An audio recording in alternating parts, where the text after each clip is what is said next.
that, because citizens, we often tell people that citizens must know their rights, but you must also know what underpins those rights. And part of what underpins that right is that any law of the Republic has to have public submissions. And this is a particular law which deals with the budget of the country. And therefore, you as citizens have your voice. You are not represented at Treasury. You are not represented at the executive. You are only represented in Parliament by the people you voted for to be in Parliament. The committee is a multi-party committee, which means there are different parties that are here proportionally.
Because I want us to truly be authentic about what the people's budget looks like. It can't just be lip service to the issue.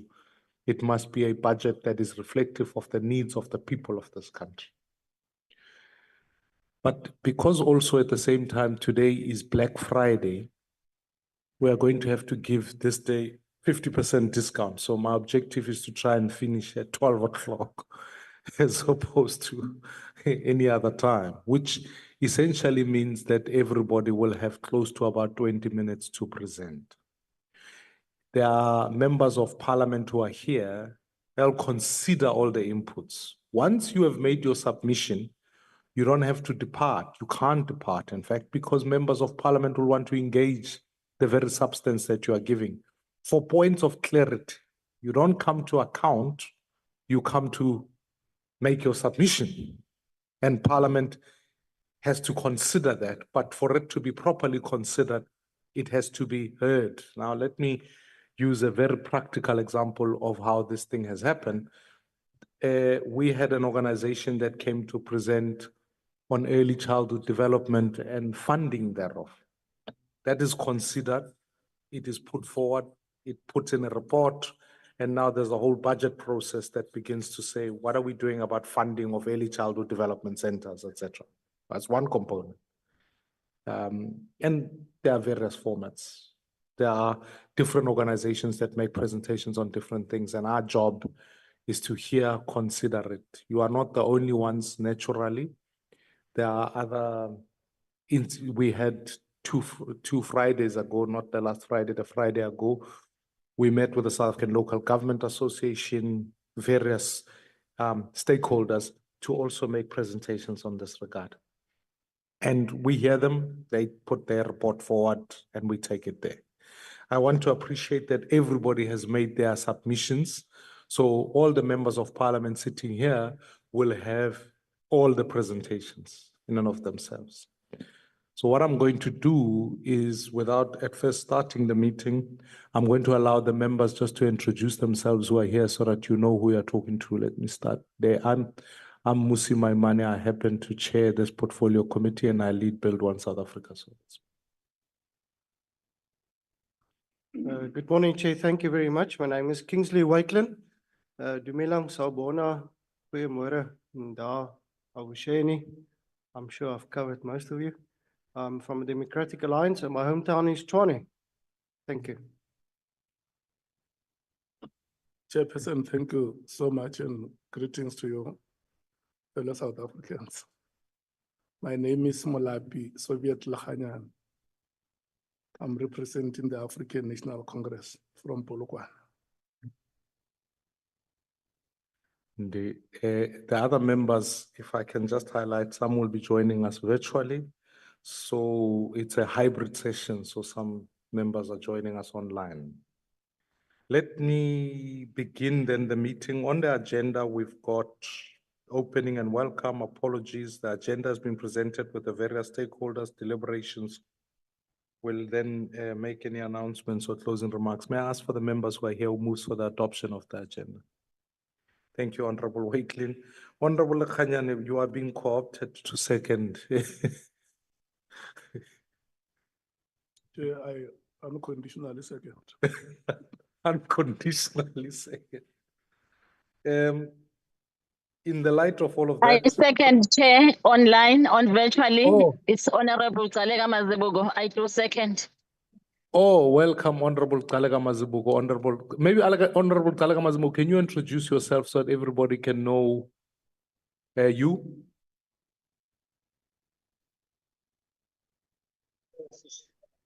Thank you very much, Chair. My name is Honorable Talega Mazibugo. I represent the African National Congress. I am joining online because I am traveling. Thank you. No, siyabulela, Mama. That's another point of reference. Parliament, by its own piece, legislate. I mean, we are conducting these hearings in English, but please don't feel obligated to present in English. We are versatile enough, as Honorable Wakelin. Honorable Wakelin will translate for language purposes. if you find yourself stuck in short of words. So with that, let me acknowledge apologies today. Honorable Wakelin has to leave at 12. Professor van der Jefe on the South African Medical Malpractice Lawyers Association has sent his apology, but they've submitted a written submission. Honorable Kwangwa of the UDM sends their apology. They've got other commitments. There are other online sessions that are taking place today. So Parliament finishes its business in the next 2 weeks. So everyone is scrambling to finish all of the work that needs to be done. And then we've got apologies, obviously, from some of the support officials that are here today. Mr. Makakula is on Black Friday. So Mr. Zamisa. Are they all online? We are going to have public hearings on Mondays from now on. With that in mind, let me. Chairperson, I'm here, Chairperson. I'm not on a. Oh, you are. No, Mr. Makakula, I know you. I know your time. Let me put it No, it's fine, Chairperson. Let me first of all begin what I think would probably be the best, because the United Nations Children's Fund is not here. Well, at least, are they online? Let's begin with an online presentation and stick to the agenda. So the United Nations Children's Fund, you will present first.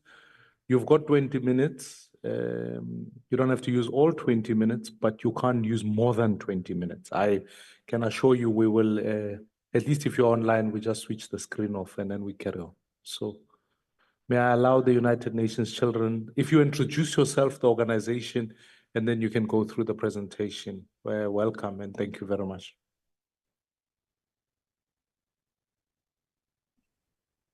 Good morning, Honorable Chairperson. It's a significant privilege to be here. I'm presenting on behalf of my principal, Ms. Christine Muigana, who is unfortunately not well this morning. But she sends her regards to the committee and the fantastic work that you're doing. So if you can go to the next slide, please. And my name is Russell Wilderman. I'm heading up social policy in UNICEF South Africa. So what we want to do is just to briefly have a look at the sort of broad situation of children. We've selected a couple of indicators, and then we specifically wanted to look at what the South African government is doing in terms of foundational budget and policy tools to support young children 0 to 5, 6 to 17. And then we specifically wanted to look at the medium-term budget policy statement in terms of 3 criteria: adequacy, equity, and effectiveness and efficiency. And then we will just finish with a set of recommendations. Next slide, please. As you can see, this is like the situation in 2023. We have approximately 21 million children, about 34% of the population. And if you believe in projections, that's likely to come down to close to 50% in future. You have about 7 million accessing some form of ECD, which is about 53.4%. More than 13 million children actually received the child support grant in September 24, if you go into the SAFA databases. And then, of course, if you use the general household survey, our estimate is that between 77 and 80% of children were able to access public clinics. 34.7 or 35% of children are considered to be food poor in South Africa. And of course, close to 80% of kids actually benefit from the school nutrition program in 2023. Next slide, please.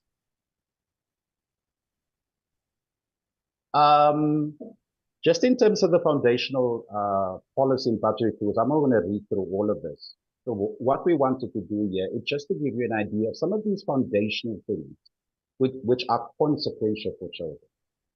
So for example, the ability to access ECD, we're still fairly low, 33.4%. That should be significantly increased because we understand ECD to be the foundation, not just of learning, but of health, of development in general, etc. So there's something that clearly needs to be worked on. A concern, obviously, is the uptake rate for very young children, children between the ages of 0 and 1. As you can see, the uptake is not where it should be, and yet these are the critical years where children need to be able to access this particular grant. And I'd like to say to the committee members, this grant is worldwide known. It is absolutely the best targeted grant in the world. And the evidence seems to suggest that if you receive it from a young age, it seems to be quite consequential in terms of children's development, etc. Another good thing is that the number of births registered within 30 days has increased from 78% to 81% in 2023. Again, IDs are foundational. You have to have them because they enable you to access all the relevant service. And a lot of South African children and refugee children often find themselves in compromised position because of the absence of birth documents or IDs. Next slide, please.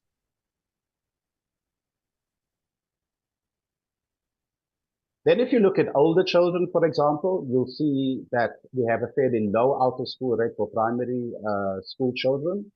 As to be expected for secondary kids, I think the out-of rate is approximately, I think it was a was about 8.7% in 2023.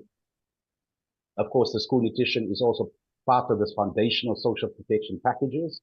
It's something that everyone is proud of when they speak about some of the successes the South African government has had. And of course, our grade 12 pass rate has also significantly increased. So there's a bit of a mixed picture, but clearly also very substantial achievements being achieved by this government. Next slide, please. This speaks to, I think, the situation of health. Some of these little tabs have to do with like immunization. So for example, 1 in 5 children are 0 dose or under vaccinated. 1 out of 4 children in South Africa live in severe food poverty, etc. And about 160,000 children between the ages of 0 and 14 infected with HIV. Half of them are not in treatment. So clearly also a situation to be addressed. Thank you. Next slide. So now what we want to do is actually to look at the medium-term budget policy statement from 3 different angles: from an adequacy angle, from an equity angle, and then of course efficiency and effectiveness.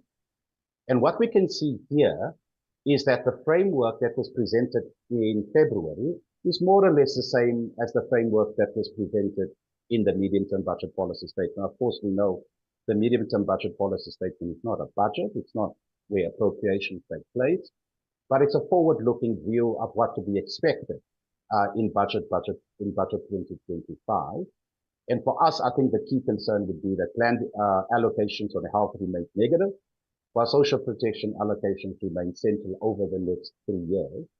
Government expenditures clearly shifted to economic development by way of infrastructure spending and, of course, prioritizing debt services. Next slide. So social sector spending, the inflation-adjusted declines are hurting children. You will have seen the anecdotes about teacher job losses, larger class sizes, health departments complaining about the kind of access.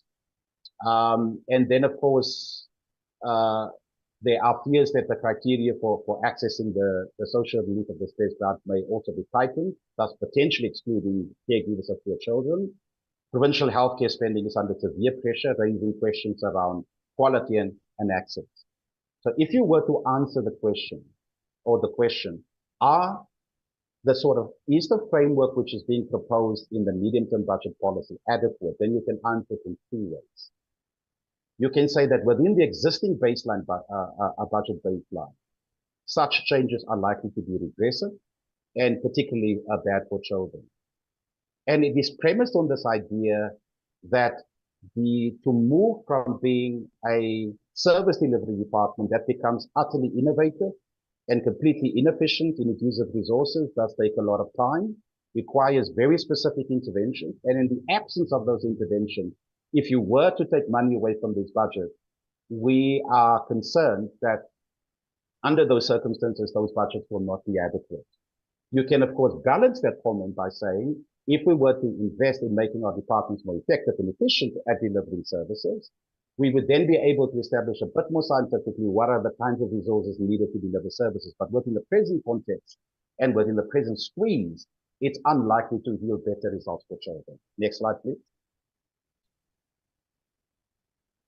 Then from an equity point of view, we wanted basically just to look at survey data from Stats South Africa, GHS 2023, and you basically just want to understand who's accessing these services and what does it mean. And clearly from an ECD point of view, better of children, I think, are doing better. From a public ordinary school point of view, a significant amount of wealthier children from wealthier families are exiting the public schooling system, probably going into the independent or private schooling sector, which potentially could create fiscal space in that sector. And our expectation is that the shifting of the distribution of access to ECD for the poorer children aged 0 to 4 is unlikely to happen. In other words, we don't expect more poor children to access ECD in the years to come unless there's a significant change in the budgetary allocation for early childhood development. Next.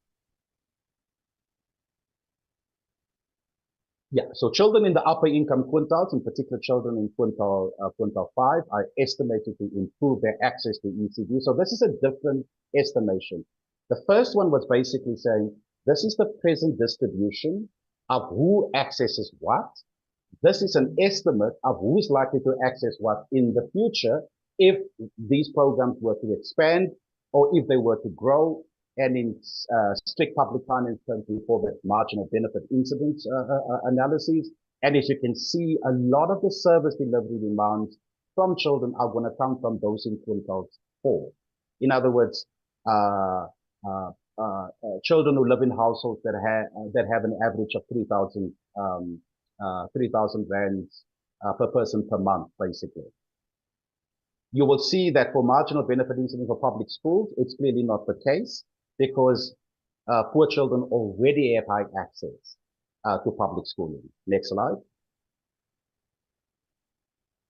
And then this basically just looks at the distribution of who's actually accessing the child support grant by socioeconomic status. And as you rightly would see that children in quintile 5 has a service provision level that's way below the average, and where the children in the poorest quintiles actually have a service provisioning level that is much higher than the average access to the child support grant. Next slide. In terms of in terms of answering the question, are the budgets effective and efficient?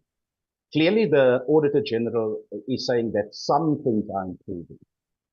For example, the percentage of clean audits across the public sector, or the decrease in disclaimers with findings. But the AG also mentioned pertinently these following issues, and some of these issues we've actually addressed in previous committee meetings. Expenditures used are not aligned with achieving targets. In other words, you use 100% of your budget, but you only achieve 20% of your target. The problem of expenditure arrears, the idea that you keep on deferring expenditures, therefore creating a planning and a predictability point of view, and therefore affecting service delivery to the media. Many reports, many performance reports lack credibility midway through the year, changing indicators, changing targets. So it's very difficult to assess performance credibly under these circumstances. And of course, we all know the idea that you go to a hospital to have one thing done and then another thing is done and then all these medical and legal claims, and they are hurting the provincial health budget at this particular point in time. Again, from a predictability, from a sustainability point of view, these are major issues that need to be sorted out. And what we're actually saying here is that if you take that broader matrix of performance, then these findings complicate our analysis of the adequacy of child budget, because it's hard to tell what is possible if such wrong practices were to be reduced or eliminated. So it makes the adequacy discussion particularly difficult. The counterfactual is a simple one. All departments are efficient, all departments are spending as they should. Then the natural idea is that we should actually see better outcomes for children. But if your basic matrix of spending, of planning, of budgetary planning is not sorted out, then it's hard to see how we can be successful in terms of making progress. Next slide. First recommendation, I won't read it because I think it's available to the committee. All we say is the proposed increases to government infrastructure spending is to be welcomed. However, we feel both economic and social infrastructure should receive the necessary attention. And then we list the reason why we think social infrastructure should not disappear from the funding horizon. Next slide.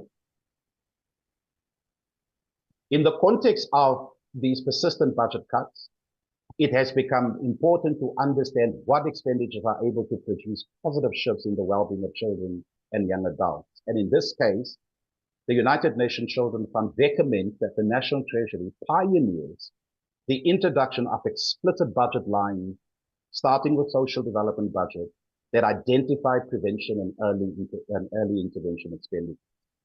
This recommendation is based on the fact that prevention and early intervention is always cheaper than actually responding to a situation, than responding to an emergency.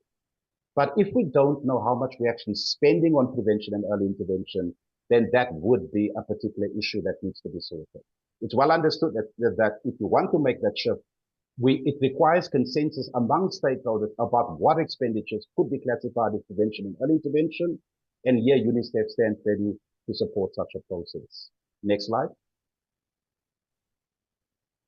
While UNICEF understands the government's focus on the wage bill, frontline services and personnel must be protected against capricious budget cuts. These workers and these professionals, these frontline service providers are often the last line of defense for children, and we absolutely need them to be preserved and for them to be protected. Thank you. Next slide. And then the final is the achievement of equity in inputs and in outcomes is at a delicate stage in South Africa. And that UNICEF recommends that the government of South Africa pays particular attention to the following. System level equity, in other words, the kind of data that are needed to update the provincial equitable share and the local government equitable share is going to be absolutely critical. These are one of the pieces that we're looking forward next year to see in Budget 2025. And the idea is that the equity dimensions of both formulas should be preserved. The second point is, if you look at the child grant situation and the social sector departments find themselves in different stages of where equity needs to be focused. For example, with the child support grant, We believe it's important to eliminate the exclusion era, get every child that should be receiving the grant into the system. And then secondly, do pay consideration to the possibility of elevating the child support grant at least to the food poverty line. Next slide.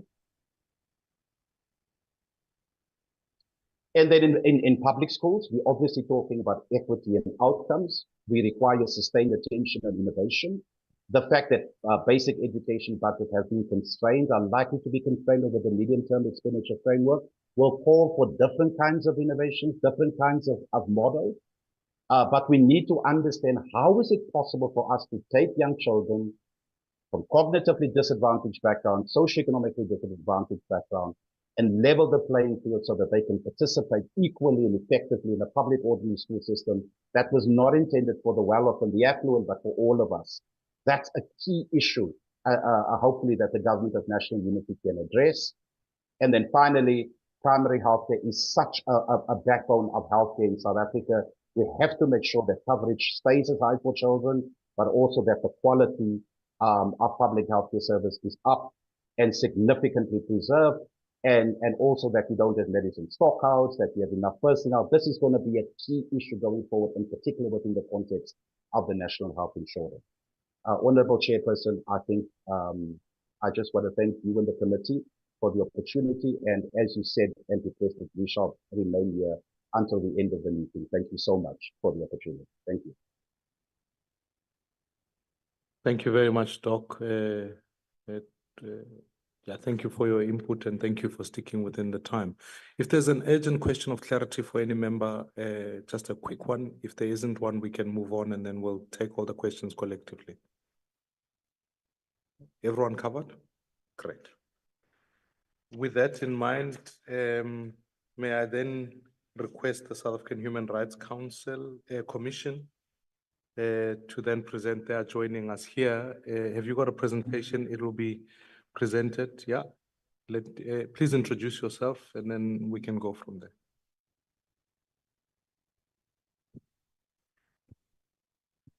Thank you, Honorable Chairperson and members of the Standing Committee on Appropriations. I am Commissioner Sandra Makwasha from the South African Human Rights Commission. I am joined by my research advisor, Mr. Kenneth Setebe. I am a commissioner that primarily has the focal points on business and human rights, gender, as well as pro budgeting. I do apologize. These mics are not made for short people. They're made for people of a specific height, Chairperson. But it's my presentation. Are you raising a human rights violation? I am. I think as a nation, we have not addressed concerns about height discrimination. And when we need to address that, Chair and honorable members, I am originally from the province of Limpopo. I note that the honorable member Lakhanyane says that he's from Polokwane. So it's Friday, let's go home and let's see the family. We have mangoes that they're in season now. Honorable member, the presentation by the South African Human Rights Commission will, it's 10 slides. It's going to be very short and concise because we have made our written presentation. It's also important to note that Parliament plays a critical role in advancing democracy, and we acknowledge the pivotal role of contribution this community is making in ensuring meaningful public participation in these discussions. And we, as the South African Human Rights Commission, are grateful for the invitation and opportunity to present and contribute to these vital deliberations. I think that I'll be speaking to the converted when I just mentioned that the Commission is an independent national human rights institution established under Section 181 of the Constitution to support and strengthen constitutional democracy as mandated by Section 184, subsection 1 of the Constitution. I'm just going to highlight what the Human Rights Commission is tasked to do is to promote respect for human rights and the culture of human rights, to promote the protection, development, and attainment of human rights, and monitor and assess the observance of human rights in the Republic. I think this would be my second slide. Apologies, I did not tell the prompter that this is the second slide that speaks to the introduction and mandate of the Commission. Furthermore, that the South African Human Rights Commission Act of 2013 empowers the Commission to review government policies related to human rights and make recommendations when necessary. These responsibilities underscore the Commission's commitment to ensuring that human rights remain central in government processes, including budgeting and policymaking. Honorable Chairperson, but we've noted as the South African Human Rights Commission, often when we make inquiries and have recommendations that have a financial implication, local government and provincial governments often say they do not have the necessary budget attached to ensure that those recommendations are made. Therefore, we needed to be here to make a presentation to ensure that policies are aligned with the constitutional mandate of South Africa. We also wish to highlight that the presentation made by the United Nations Children's Fund aligns with the Commission's findings and recommendations from its report on child malnutrition. Specifically, it resonates with the South African Provincial Inquiry into Child Malnutrition and the Right to Food in the Eastern Cape, which underscores the urgent need to have coordinated efforts to address child malnutrition and uphold the right to food. Can we go to the next slide?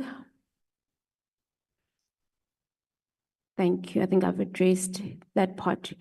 Let me just move to the presentation.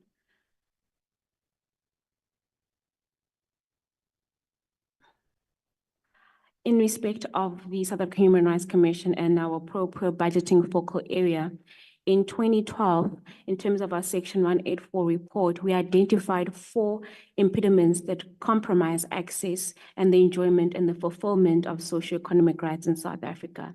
The first being social inclusion of the poor and vulnerable groups was listed. Budgets and government spending are central to the realization of human rights, good governance, service delivery, and anti-corruption.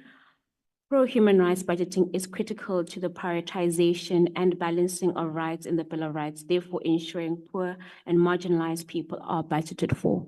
And this is one of the focal areas that we have developed at the South African Human Rights Commission to ensure that we monitor this process and hold government departments accountable for their failure to do so. The Commission is particularly mindful of the fact that the medium-term budget policy is central to government's budgeting process and fiscal framework. We note that it provides an important outline to South Africans on how government intends to prioritize socioeconomic policies and balance them with other commitments. This is slide number 5. In our 2020-21 annual trend analysis report, we identified poverty, unemployment, inequality, violence, and service delivery as persisting issues plaguing South Africa. To this effect, we are deeply concerned that the medium-term budget does not identify social and economic policies as immediate priorities, which undermines any prospects of economic growth. I think this is a repetition of slide number 5. I do apologize for that. Now, what is concerning is the disproportionate budget allocations. We are concerned that government projected expenditure on social development, health, and community development is inconsistent with the demands placed upon these institutions. And this is highlighted. We've noted also in our monitoring that we do of state institutions that there is a missing gap financially between what is supposed to be allocated to these institutions as well as what they deliver to the public, specifically the general public, marginalized and poor communities. These are our recommendations. This would be slide number 8. The South African Human Rights Commission makes the following recommendations. The first, to increase the SRD grant to at least the food poverty line to provide immediate relief to vulnerable populations. This would also mean increasing the 350 grant to approximately 796. We note that this would be a massive jump in terms of what the budget allocation is, but to the ordinary South African who needs to live the amount in terms of research that SA says it would be an amount of 796. Targeted infrastructure development. This means that we need to prioritize projects in rural and marginalized areas to address spatial inequality and create jobs such as road infrastructure in provinces such as the Eastern Cape. The South African Human Rights Provincial Office in the Eastern Cape, in its road infrastructure report, highlighted the adverse impact of poor road infrastructure on socio-economic rights such as health, safety, education, and the right to trade. In our report, we stated merely 9% of the Eastern Cape's roads are paved, which has a detrimental impact on the right to education of learners. We've noted that when it's flooding, learners are unable to attend school, write their exams. There was an earlier report this week that stated that due to how the road infrastructure is designed in the Eastern Cape, some learners were unable to write. So we're asking that there has to be a targeted infrastructure development. We note that we also have made recommendations in expanded job creation programs, which would be enhancing funding for labor-intensive industries and coordinate public work programs.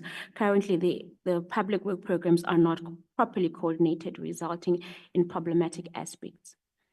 Support for the missing middle, implement target tax relief, affordable housing programs, and extend access to education and skills development. We noted that each year, the missing middle often is faced with an increase in the cost of life, therefore resulting in them being unable to meet their financial obligations.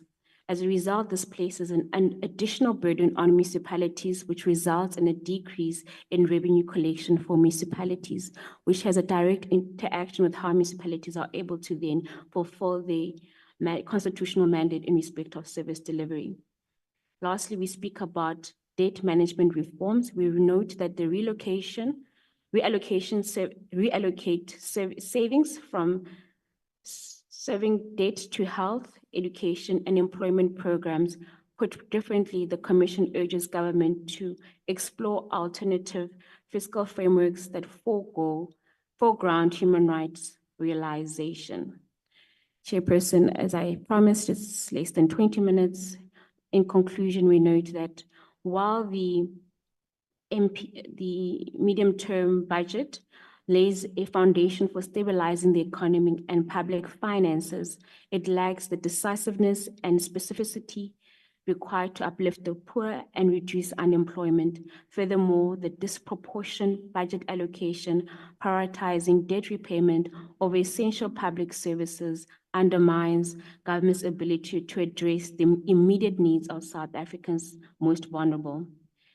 In a recalibration of fiscal priorities towards pro-poor and inclusive policies is urgently needed to foster equitable economic growth and break the cycle of poverty and inequality in South Africa. And once again, Chairperson, thank you for this honor for us to present our presentation. Thank you. No, thank you very much. Are there any just quick questions of clarity from anybody? Did you confirm that, as from your perspective, the food security, you are proposing that the grant must be increased to 796? Is that what you said?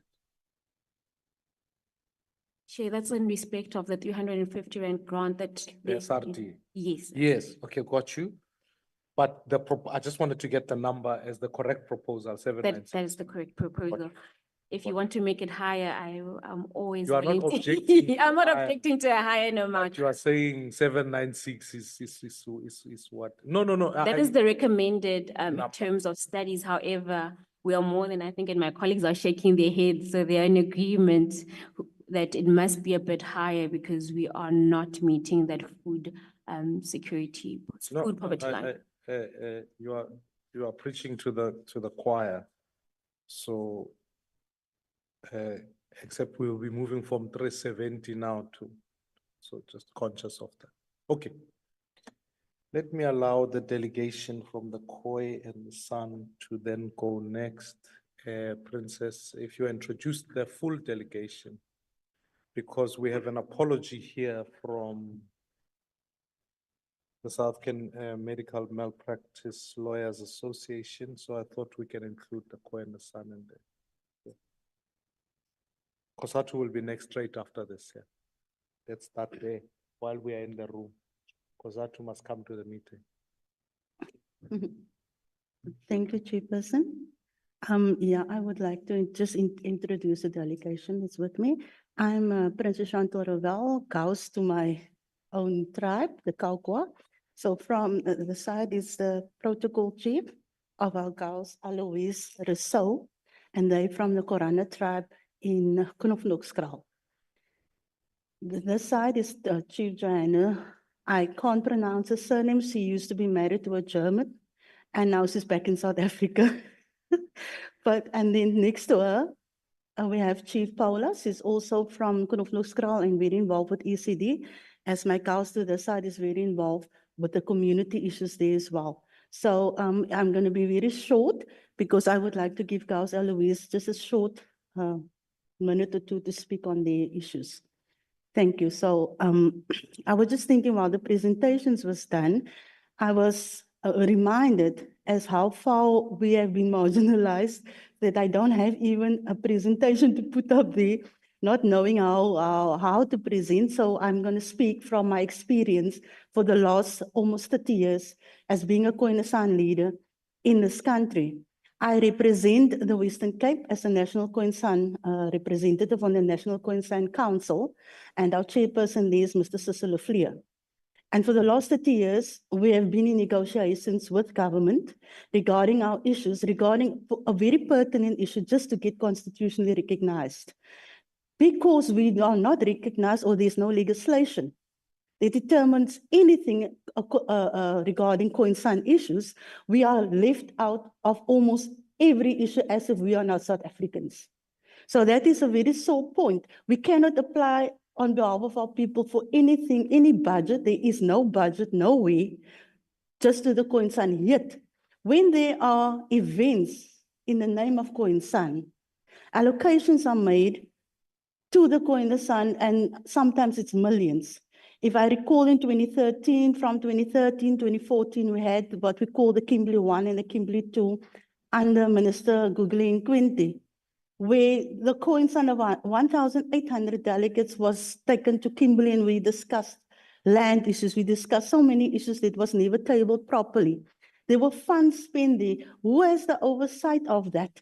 Nothing came of that. We don't know. All I know is that on record, there is a farm, which we call Bakkies, that was purchased in the name of the Khoisan, and 27 million was allocated with, and later on we found out that it was only 17 million. So who takes responsibility for that in the name of Khoisan? Recently, we had a meeting with our Sports, Arts and Culture National Minister, Caton McKenzie, and he made comments publicly to my community. Now, please understand, Chairperson, I am from the Cape Flats, Western Cape. You can't make comments that will endanger a person's life, and I felt that way.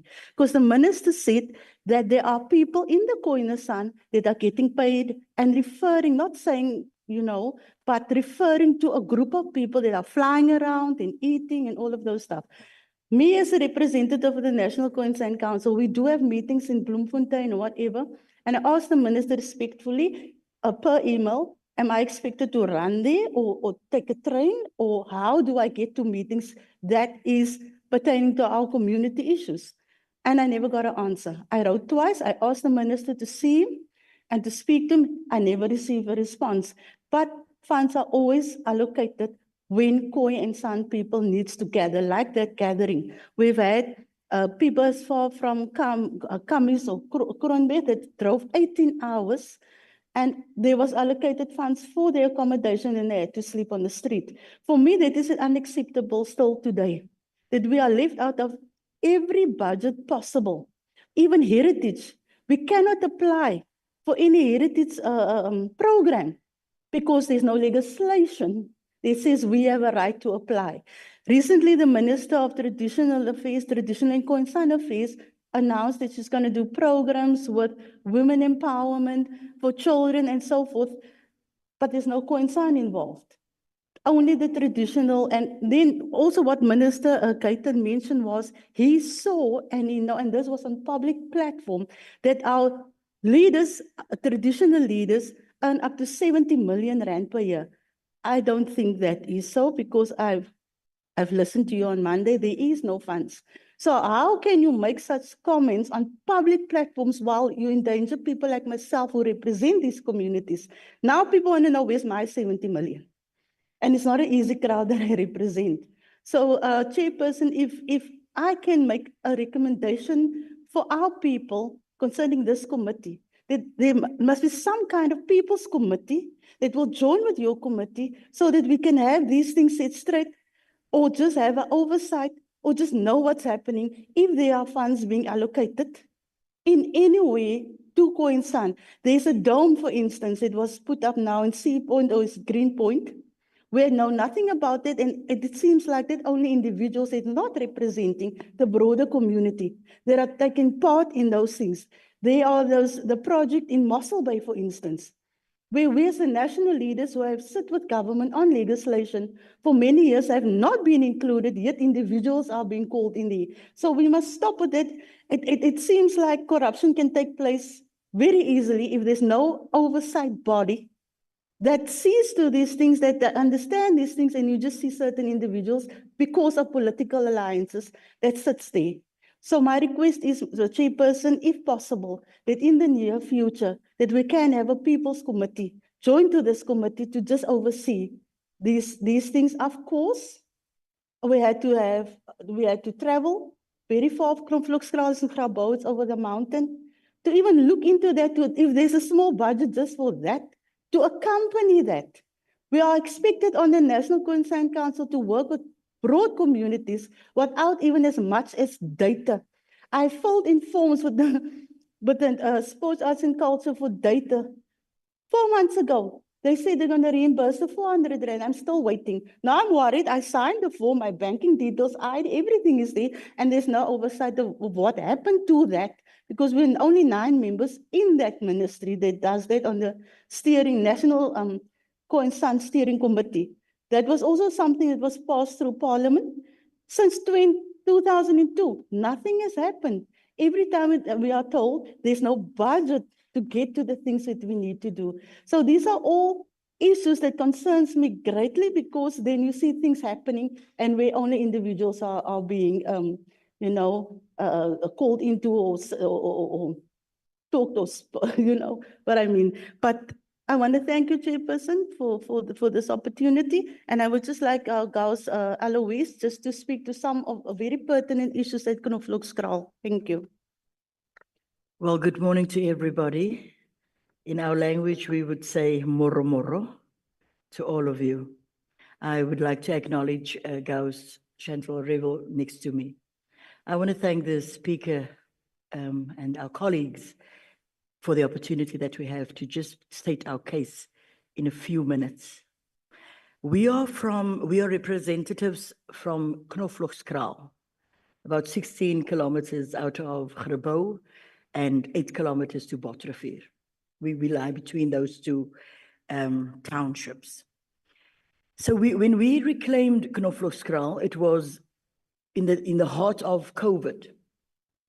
We all have experienced the hardships of what came along with COVID. And besides the hardships of COVID, we've also been exposed to lots of squatter camps and things around us, which unemployment, our youth that is falling astray, and all of those. And it brought us as a Khoi and a San people, the First Nation of South Africa, together, and to a point where we had to decide, how are we going to protect our people of becoming truly extinct? Because that is what the world think out there, that we are extinct and we are not alive anymore. So being on Vlukskraal had posed a lot of challenges, and I'm so happy to have heard from the United Nations Children's Fund, and I've heard from the South African Human Rights Commission, and everything that they've mentioned was truly what we suffer at Vlukskraal. The question arises, do the United Nations Children's Fund, those people that are dealing with our children, the surveys that they've done, have they considered our indigenous people? Have they considered our Vlukskraal people? Because we are still having a serious problem with our children commuting to school. We are We are marginalized in transportation. We always have to stand begging to see that our children's needs are met. So my question is, do they consider that as well? Then with the South African Human Rights Commission, we have met with them numerous times, and they have just not come to the party. We have elderly on Knoflokskraal. We have women, we have disabled people on Knoflokskraal. We have children, as I mentioned before, at Knoflokskraal, and we are not a group of vigilantes. We are not a group of rebels. We are a group of people who wants to take care of our own. We don't want, it is not in our vision to have a squatter camp. We don't want, though we see that squatter camps are being regarded as more special than us because they are furnished with all the necessary service delivery, and we do not have that privilege. We have to, our women have to sit on buckets in the bush. Our elderly has to carry buckets of water over long distances so that they can have water and sanitation in their homes. Our children have to walk kilometers to school. My question, Chairperson and colleagues, is what is the difference between squatter camps that are just erupting because they want to do that out of their own will, and a group, a community that wants to help the economy of this land? Because if we become sustainable and we apply agricultural practices to the land that we are currently occupying, it will boost the economy of this land. That is part of our vision, that we want to do our agricultural practices. And not only that, but to create a koi and sand village where the tourism will add to the economy of the country. But we are totally marginalized and neglected or just easily chucked aside. I thank you, Mr.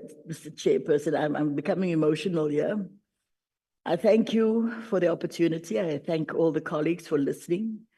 And I hope that this will not only be a listening session, but I believe in implementation, that what we have brought to the fore will be addressed, and that we can depend on this committee in particular to just assist us and be there with us.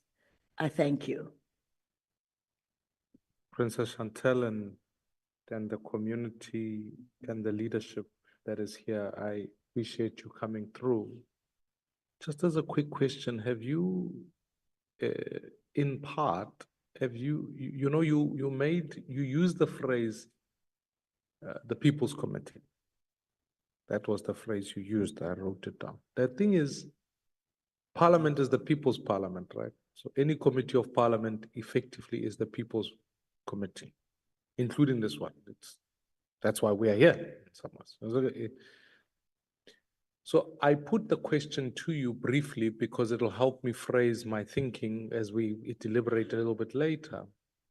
Whether, how much invitation have you been afforded just to attend the Sports, Arts and Culture Committee?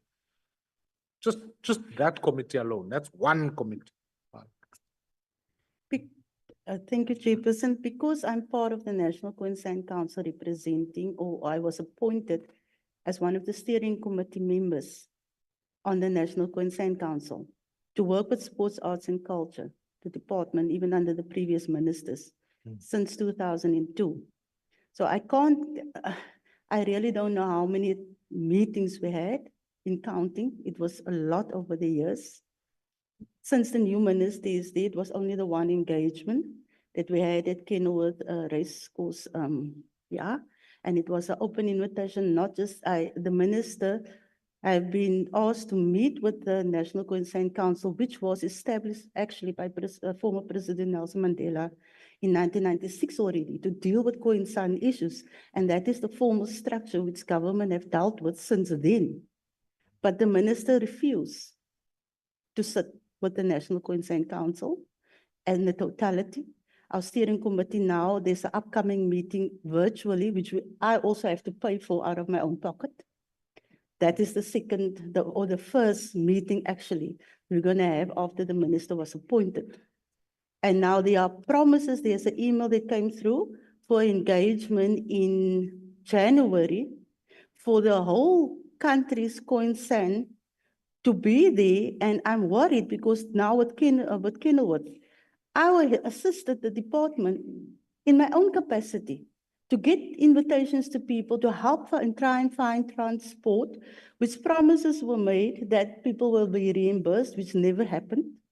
And it's a grave concern to me because it's mostly elderly people. And to sleep on the streets after driving 18 hours, it's not even human.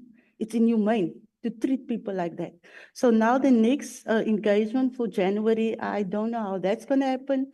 If there's going to be any allocation for funds or how, through whom, who's going to monitor that?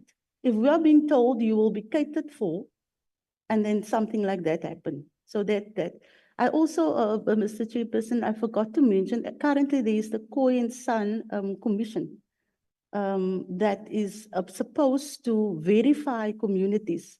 There's even no budget for that, for them to do their work. So as a South African, not even as Khoisan representative or Khoi woman, as a South African, how on earth are we supposed to be included in anything that's happening if we are being kept out of everything that's happening in South Africa? Thank you. Got you. I will, Honorable Neil May is on the platform, wants to raise a quick question. This is not part of the deliberations. I just want questions of clarity. Otherwise you can, it's a bit like mathematics. If you don't learn the first part of the formula, you can come to bad conclusions later. Honorable Neil May. Yes, good morning, Chair, and good morning to our everybody present there, my colleagues. Thank you so much. I'm on virtual, and if you don't mind, I'm going to put my screen off for video. The question that I have. Honorable Neil May, before you ask your question of clarity, just to also introduce yourself so that people know who they are and which party you are from and which province you are in. My apologies, Chair. Chair, I am Honorable Helen Neil May. I am representing the African National Congress, and I'm in the National Assembly. I'm also a member of SCOPA and the Joint Standing Committee on Parliament Finances. Thank you very much. My question is in the sense of the community that that presented earlier, Princess. I was just trying to apologize for not getting everybody's names. How close do you work with local government and provincial government? Have you, in your local communities, been part of the IDP processes? Because that is where the communities start. They start at that level. And that is obviously because you were mentioning that, you know, from tourism, they want to build a tourism village. Because you see, in local government, we also have the district development plan, and which is the 3 spheres of government, which work jointly and to plan in unison. What is your role in from a local level to the provincial level? How active are you in that level, or have you been left out of that level? And just checking in which your communities obviously are spread out. But from my perspective, I'm coming from local government before I became a member of parliament. We cover every single ward, and generally some of those issues I would have thought would have started at that level, gone through to your IDP, from the IDP to the district development plan, but then at the same time, you obviously are represented on your national Khoisan Council, etc. I just wanted to know, where have you participated? And if you have not, what is the reason for that? Thank you so much. And thank you very much for your input, and we appreciate your presence here today. Thank you, Honorable Nilme. As I did indicate that there will be further time later for deliberation. So Princess Chantal, may I ask that you note the question? And then at the end, when we do the deliberations, that will be the first response you'll put forward. Honorable Nilme, is that agreeable to you? Agreeable, Chair. Thank you. Thank you. We will then proceed. I will then move on to the Congress of the South African Trade Union. They are presenting on the virtual platform. They should be online. Good morning, Chairperson, and thank you very much for the opportunity. Can I also greet the colleagues and comrades of the committee and those who are participating today. Chair, it is an incredible honor for COSATU to have the opportunity to speak to the budget. Like all of our other colleagues, we believe that the budget is one of the key ways in which government can allocate resources to address the social challenges that confronts our communities. So thank you very much for the opportunity. And I must just say, Chair, at the outset, that it is no disrespect intended for us not being physically present. We had a bit of a challenge today that we also had to make a submission to the Revenues Laws Amendment Bill, and the only way it was going to be possible to juggle both is to do it virtually. So by all means, you'd be assured that our participation in the committee would be physical this time around for particular reasons. I hope that that's acceptable. I ask that they move to the first slide. Thank you very much. No, we're doing this. Good, sir. And it is well noted, and I appreciate that. May I also ask that you intro yourself so that people know you? I may know you, but not everybody knows you in the room. So to get your name, all of the above, and look forward to meeting you also in person. So I appreciate that. So if you can do that, that'd be super. Thank you very much, Chairperson. I must remind you, Chair, that we had met in the airport at OR Tambo Airport one day a year or two ago. So we will no doubt meet in the committee, but our initial meeting was concluded. My name's Tony Ehrenreich. I am with doing a presentation for the Congress of South African Trade Unions on the medium-term budget policy statement. You would know that my colleague, Matthew Parks, would ordinarily do the submissions, but he's had to travel to Nigeria for other union business, so I am here today. So with your permission, Chair, I'd like to proceed with my presentation.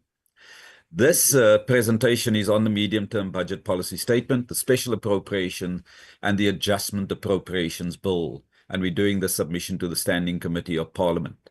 By way of introduction, Chair, as Labour and as workers, we had hoped for a more decisive medium-term budget policy statement, special appropriation and adjustment appropriation bill, to stimulate growth in the economy, rebuild the state, create jobs, tackle crime, and respond to the scourge of corruption. So we needed more significant interventions to make sure we're able to realize that.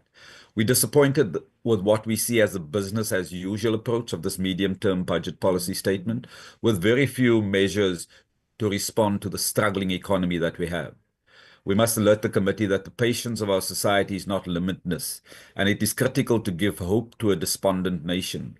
We've already seen with some of the protests and many of the challenges that are manifesting itself within our communities that those are becoming difficult for people to bear, and we've got to respond both to their protests but also to their very real needs as a result of the economic challenges that we have in the country.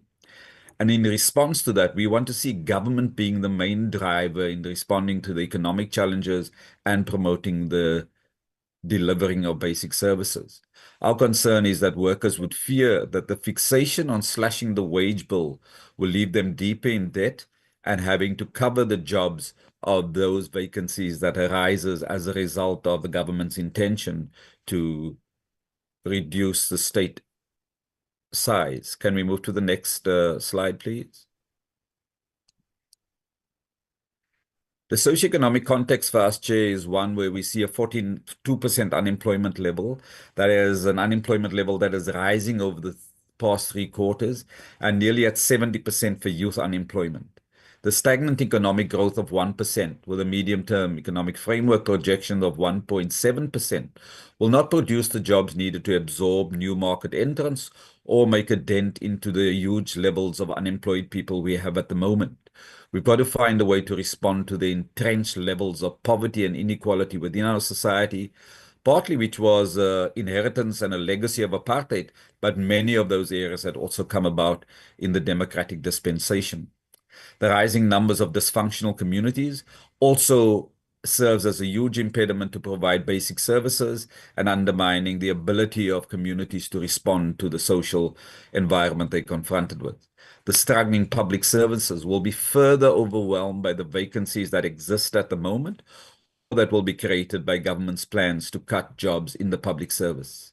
Many of the embattled state-owned enterprises, which have borne the burden of corruption and state capture, in particular the rail and the ports, which is crucial to moving products from pit to port and ensuring that the economy can grow, those have not been responded to adequately, and we've got to undo the legacy of corruption that's impeded the ability to service the economy. We've got to deal with endemic crime and corruption. We see that whether it's the state capture, the collusion around the construction of the stadiums, bread prices, chicken prices, steel prices, or the latest corruption around whether it's Marcus Jooste or the latest Dimension data where 4 of the top executives have violated the Black economic empowerment rules essentially to enrich themselves. So we've got to find a way to respond to that more urgently, because that's part of why we grey listed, and that is having a huge impediment on the economy. Aging infrastructure also serves as a huge impediment, Chair, for us to be able to, as the state, intervene and respond to many of the challenges, whether these are in Eskom, and electricity is a key requirement for the functioning of small businesses and big businesses, but also the rail networks to ensure that workers can get to and from work, but also that goods can be transported to and from their destinations. Can I please move to the next slide? But those are important areas that needs to be responded to as a matter of urgency. I'm not sure if the slides are hooking, Chair, but I'd ask that we move to the next one, please. And the next one is the public service wage bill. We believe it's a myth to say that the state is bloated, Chair, because in 1994, when we had 1 million public servants to respond to the needs of 34 million citizens in the country, we didn't say it was bloated. In fact, it was largely keeping in line with what international tendencies were. But now we see that we only have 1.2 million workers to service, nearly double the number of community members that we had with the advent of democracy, and we haven't filled the 70,000 unfilled vacancies that we have. These high vacancy rates undermine service delivery, Chair, whether it's in schools, whether it's the policing services to make people safer, health or home affairs. And we've got to ensure that we respond to that so we're better able to provide those services, serve our communities and serve the economy. I made the point about the stability of the wage bill before, and the point is clearly accepted that the international averages are around 35%. We've declined to 31% due to the budget cuts that have been imposed. Chair, we also say that continuing with the below CPI salary increases in the public service, which is seen as a result of government not honoring the previous wage bill, is going to lead to many of our skilled public servants leaving the public service for opportunities in the private sector, and that would undermine the ability of the public service to deliver these important services. And so, as the points above make, we say that we've got to get skills and warm bodies to ensure that we're better able to deliver public service and ensure that that provides a significant opportunity. The solutions required for the Western Cape is also an area that has not been responded to, and we would urge an urgent consideration of that. We ask that we move to the next slide, please, and that's the departments. On the public service, that's fine, we can go to the departments because I made the point earlier. On the special appropriations bill of 38 million for the Department of Justice to fund the South African case that was brought in respect of the rights of the Palestinian people is supported, and we've got to continue taking that stance for very important reasons, both in our country, our history, and the solidarity we received from many other countries who put our interests often ahead of their personal self-interest, and we've got to show the same level of solidarity and support for other citizens who are being oppressed around the world. We applaud the appropriation to deal with the e-tolls. We think that that significantly responds to the crisis of e-tolls, and we ask that you please move to the next slide, which is the second one on the departments. The public services are struggling in declining budgets, the freeze on posts, and the aging infrastructure. And so we've got to find a way to respond to that. And the society depends on those public services. And we hope to hear detailed plans from all of the ministries in preparation for the budget on how we're going to respond. We're deeply concerned, Chair, about the cuts that have been afforded in the following departments. We've seen health cuts of around 10.5 billion to the NHI, cuts of 257 million in the lower courts. We've seen cuts in policing, cuts in agriculture and land reform, and then the post offices and many of the public services are going to be detrimentally affected by government not honoring the commitments that were made around support for the turnaround in many of those entities. Can we move to the next slide, please? On the next slide, we welcome the additional appropriations for COCTA. That 686 million for disaster relief is to be welcomed. Home Affairs also significantly improves the ability of us to respond to that. And Defence Force for the deployments, we think that that's absolutely important as we contribute to peace and stability on the continent. And then, Chair, for police services and human settlements, those improvements along with water are welcomed, and we hope that that significantly helps us to roll out services and address many of the challenges. Can we move to the next department, please? We made the point about the effects that's going to take place on water, sanitation, basic education, agriculture, and all of the other departments that are mentioned there, as well as significant issues of land reform and supporting emerging farmers. While appreciating the work done by government and parliament to address grey listing, we think a lot more work must be done, and there are a number of examples that have come to our attention. Can we move to the next department, please? Which is the section dealing with COSATU proposals. And here, Chair, we say we must hold departments accountable for their failure to meet targets and to spend the allocated funds. There's too many rollovers still.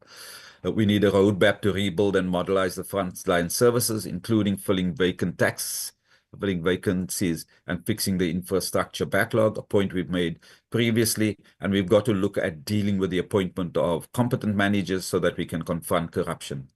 We again want to stress the point that urgent intervention is needed by the post office. And then we move to the next slide, which deals with economic and social relief. Here we must ensure that Eskom, Transnet, Metro Rail departments and municipalities spend their infrastructure fund. In spite of their problems, we see that there's been a failure to spend all of the funds allocated, and that significantly contributes to the challenges in those departments.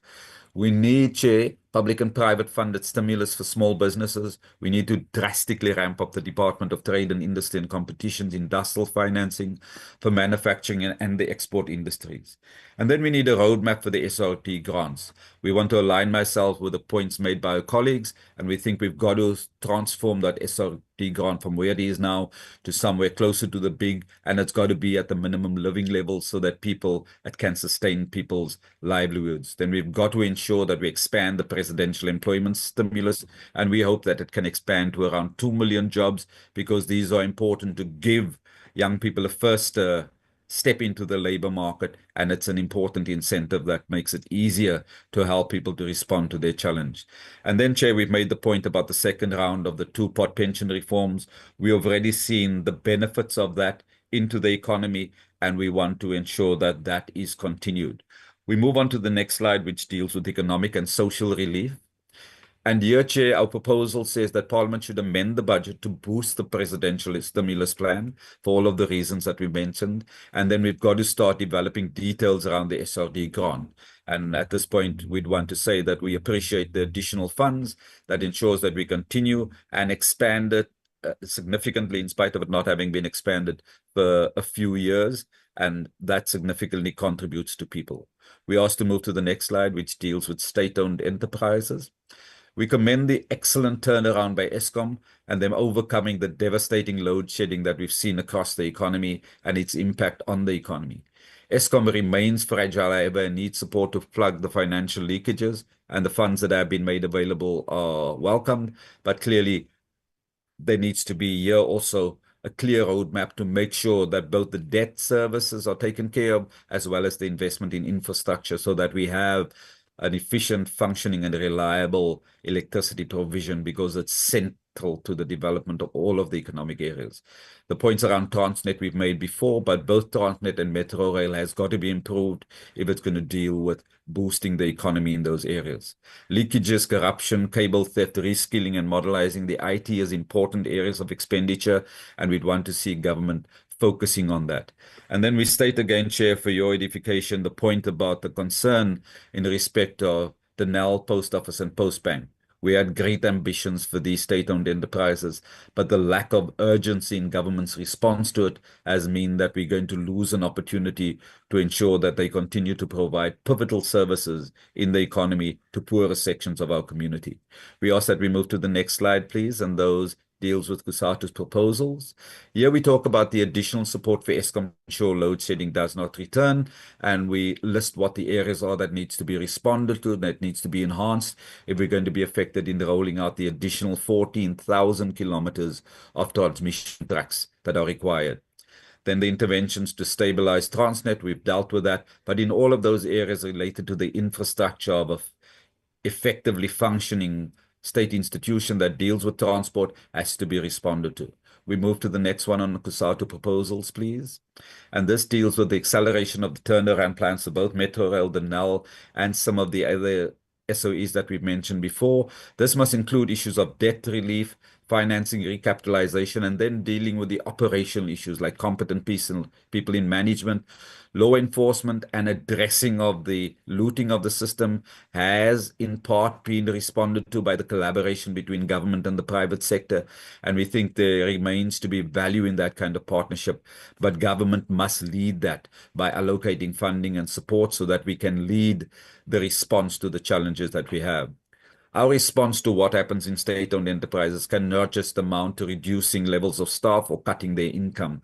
There's got to be a coherent, comprehensive plan to undo the damage that was done to the state-owned enterprises in the 9 missing years. We want to compel and ask for your support the Department of Transport to expedite the Road Accident Fund. We know how that fund's been looted, and many of that sadly by lawyers who are meant to uphold the legal system in our country, but clearly we need to change the law so that the beneficiaries of the road accident funds are those people affected by accidents and not lawyers who are mismanaging and who are guilty in many instances of blatant corruption. We ask that you move on to the next proposals from Kusatu, please. On revenue, Chair, we commend the excellent turnaround by SARS, and we think this is an example for all of us. Additional funding was put into SARS, but more is needed to ensure that we can move compliance from 64% to 70% by 2026, because we'd be able to generate another 120 billion in additional revenue to respond to the shortfalls that we have at the moment. So we've got to allocate funding where we can have the benefit of the improvement in service. And like we've taken this approach to dealing with the problems of the undermining of the capacity of institutions, and it's given us amazing benefits in SARS, that same philosophical approach should be used in the other state-owned enterprises and other areas where they are meant to deal with the challenges around investments and boosting their capacity. Then, Chair, we want to ask for the review of the tax regime. While we do have a progressive tax system, we think that there's a lot of space to ensure that we tax, in addition, the wealthy in areas of inheritance, estate, and luxury import taxes. There clearly is space because that detracts us from what we should be working together as a South African incorporated to address. And finally, Chair, we want to say on the revenue issues that the matters related to the President's commitment to reduce the fuel taxes and extend VAT exemption, that those must now be urgently implemented. The effects of rising food prices is leading to starvation and malnourishment in many communities, and that gives rise to health problems further down the line. So again, it introduces this principle about investing now to avoid costs down the line. And these are both necessary, important, and human right investments that have to be made so that we respond to the challenges that our people have. I ask that we move to the next revenue slide with the COSATU proposals.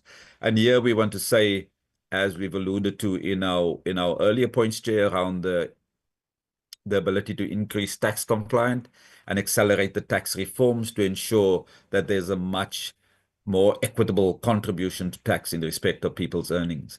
Then finally, I'd ask that we put up the slide around the way forward, which is slide 19. And in respect of the way forward, we'd want to say, Chair, that South Africa does not have endless time to turn things around. Workers and communities generally are struggling to cope in the present financial environment. These are because of all the reasons we outlined, whether it's rising levels of unemployment or rising cost. And in spite of the work that's been done by the competition and elsewhere, we have not been able to track the sources of those rising costs. But while they be transitory around COVID or the fuel price hikes around linked to global changes in fuel prices, when the opposite happens, like reduction in global fuel prices, we don't see a timeous and effective reduction in the cost that was supposedly driven up by those rising food prices. So as a government, we've got to make much more interventions into what's happening around rising fuel prices, because given the history of the private sector, there could be areas of collusion or areas of just inflating prices where there are opportunities for the private sector, disregarding completely the effect that that has not only on the communities and the livelihoods of people, but also how it undermines the coherence of the South African society, and that them and us notion continues, and it's going to explode into demonstration of dissatisfaction along the lines of the protests we've seen before. For all of those reasons, Chair, we say we cannot continue with a business as usual approach. We've got to ensure that this fixation on reducing the debt and expenditure at the expense of stimulating the economy, creating jobs, and rebuilding the state has to be avoided. Part of our ability to deal with the debt levels and respond to our shortages in the budget has to be by growing the economy, not reducing the expenditure, and by consequence reducing the economy and putting us on a virtual circle downwards. We've got to ensure that we respond in a different, bold way to ensure that the budget plays its role as the key tool that the state has to respond to the many challenges our people have, and that this steps that are taken around the budget is going to weaken the state's capacity and significantly deliver public services, which further impoverishes people.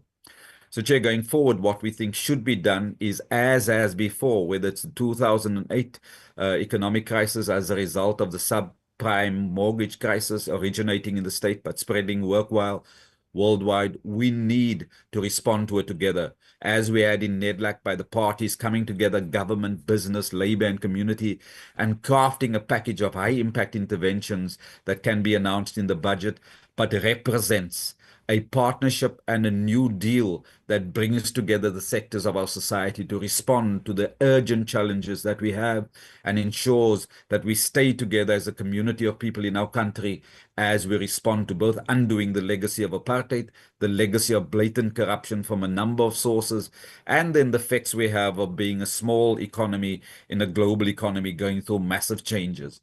We've got to ensure we put in place measures for South Africa, for our people, that is mindful of the international environment, but predicated on the needs of our people. So we need a South African solution with characteristics that respond to the immediate needs of our people.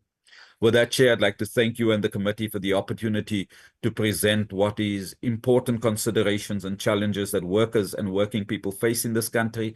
And we want to work with you to ensure that we respond to those challenges more urgently and in partnership. Thank you very much, Chair. Thank you very much, kind sir. I think if there are no urgent questions from anybody, Honorable Wakeland, just a question of clarity. Yeah, because I will ask Mr. Ehrenreich just to respond because he had assured he'd send me a membership card. I still haven't received it, but he can respond in deliberation. Chair, my concern is just if we're taking 6 presentations, you must give us enough time to respond because we are very diligent and we are very patient, but it's going to mean that we're going to have some time to respond because thank you, Chair. No, certainly, I'm conscious of that. Let us keep going then in that regard. Can I take Engine EdTech Accelerator next, and then we'll keep going? Honorable Wakeland, have you taken down your questions as you are going, right? You'll have time.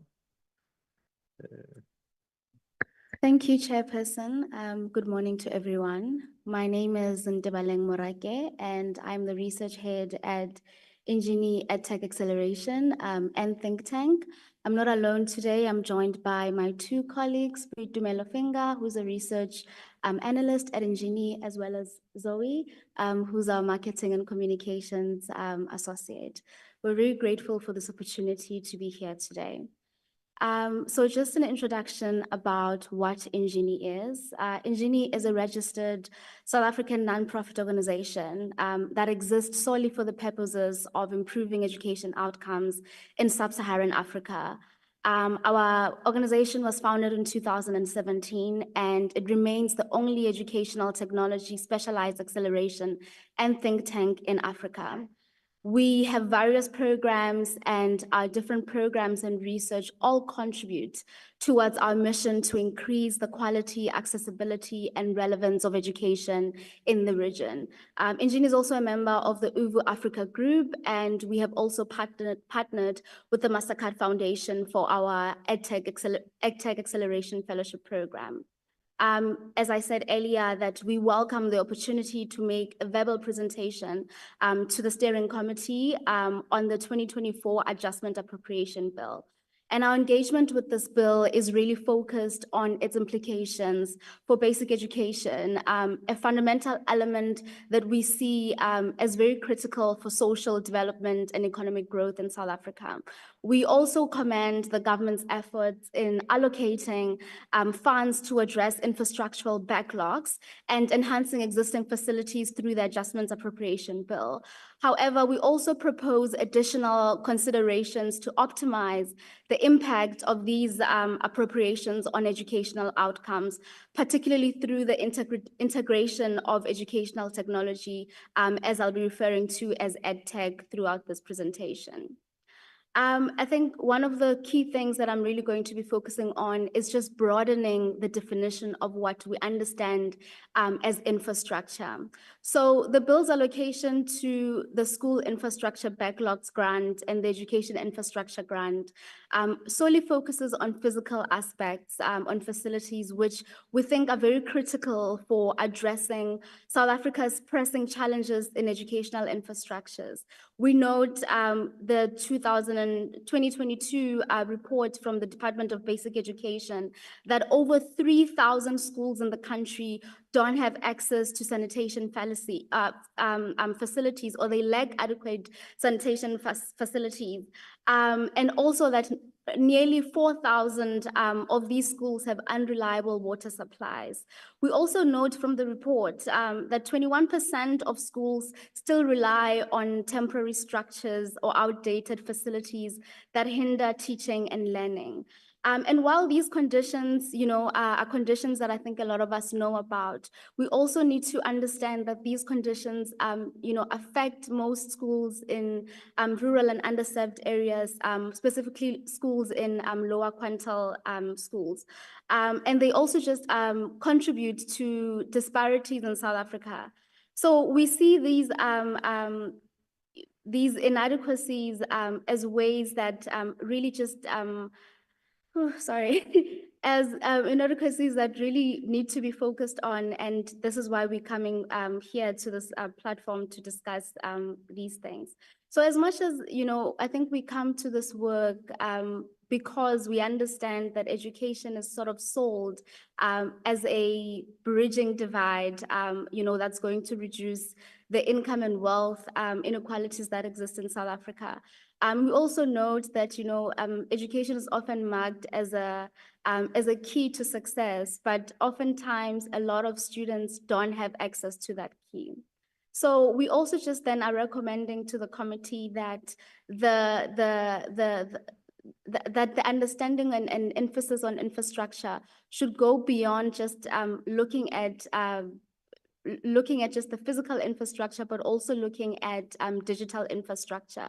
And this is because digital infrastructure is very important and necessary for 21st education, 21st century education.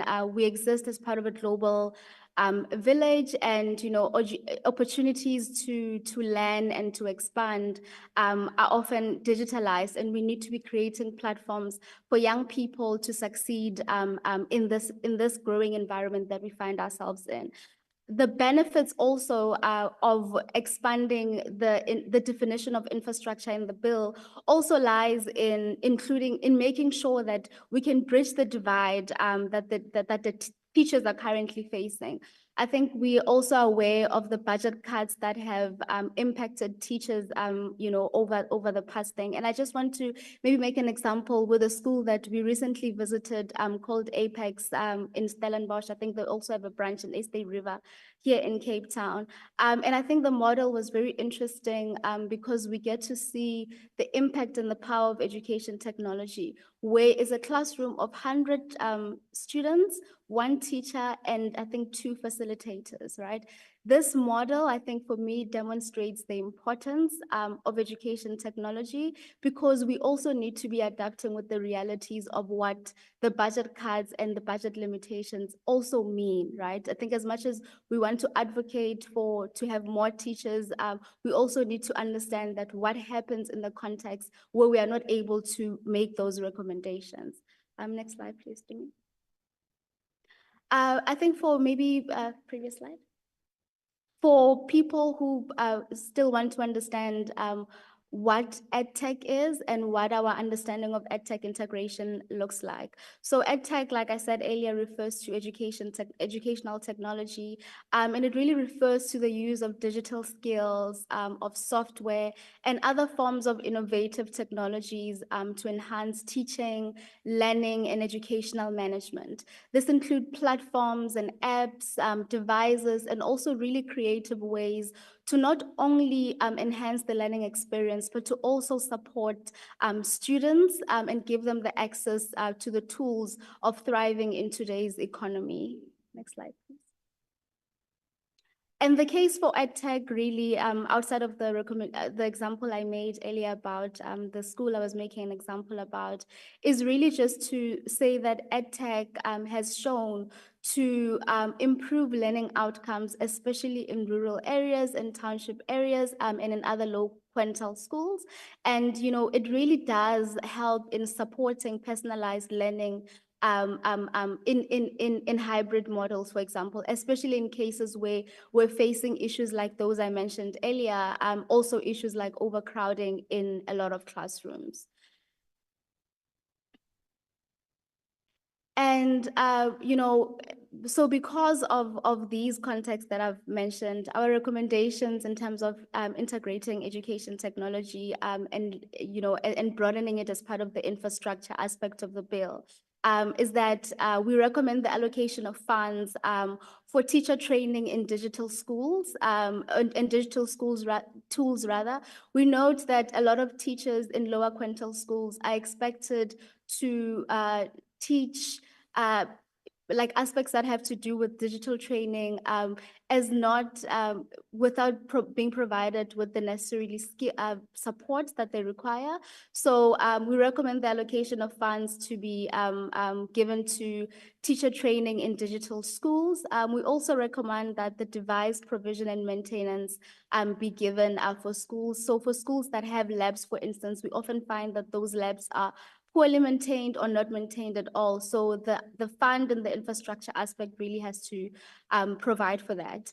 And lastly, in this point, we also recommend that we provide funds for localized e-learning platforms that align with the curriculum.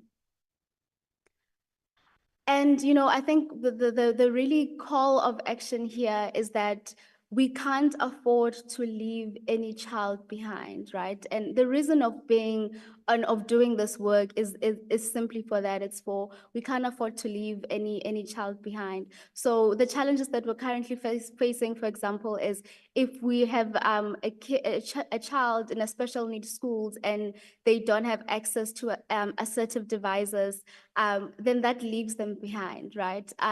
In schools, for instance, in rural areas where kids still have to walk multiple kilometers to get access to schools, we leave them behind when we don't make those courses.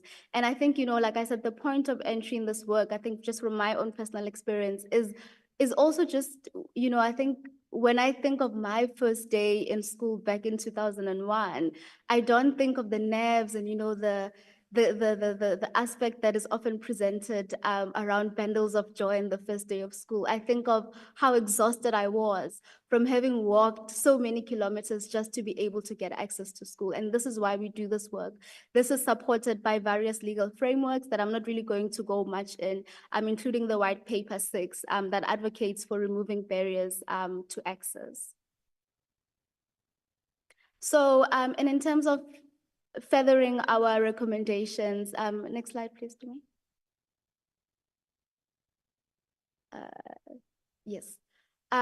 Yeah, so I think just to close off the submission, we therefore recommend to the committee to broaden the definition of infrastructure to include not only the physical components, but to also include the digital components to make space for EdTech, which we really believe has the power and the potential to improve our learning outcomes in South Africa. We also recommend that EdTech funding is, you know, given priority in terms of allocating resources for devices, for platforms, and for teacher training. And just lastly, just to, on that inclusivity part, to fund, you know, assertive technologies and to bridge the accessibility gap. Next slide. And just in closing, our call to action is that the bill should offer a transformative opportunity to address the critical gaps that we currently see in education, and to also foster inclusivity and innovation, while also building a South Africa that is future ready. And I think, you know, if we integrate these recommendations alongside other brilliant recommendations that have come through, we are on the path to building a future-ready South Africa and education system. Thank you. Great job. Thank you very much. Certainly. I think the presentation is quite self-explanatory. Let me keep us going. We move on now to the Masingletane United Residents Association.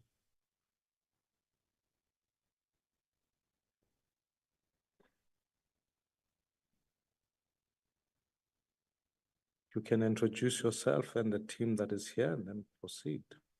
Thank you, Chairperson. My name is Solomon. My surname is Boy. I'm a representative from Masingletane.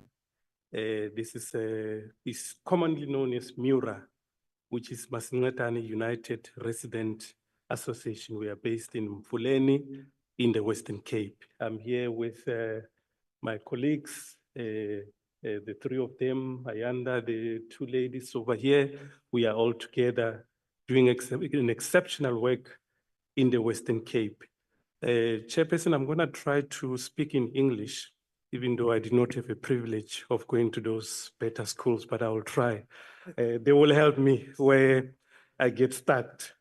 We wished we had a luxury of inviting a consulting company to create the best presentation for this event. You know, we could have spent thousands and thousands of rands, but we came to a realization that it is not about how am I dressing. It is not about the best presentation.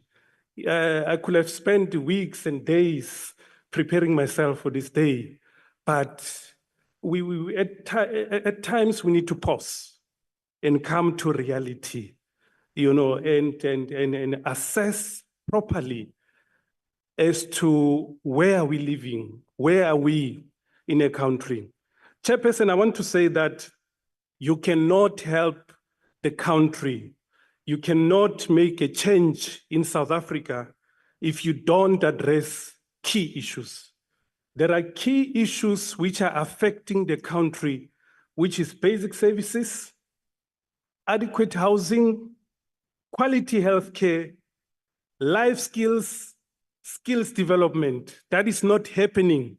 That is why we have unemployment in South Africa. The last thing, people don't talk about it, and I'm very concerned, that is crime. Chairperson, I'm sorry to say this.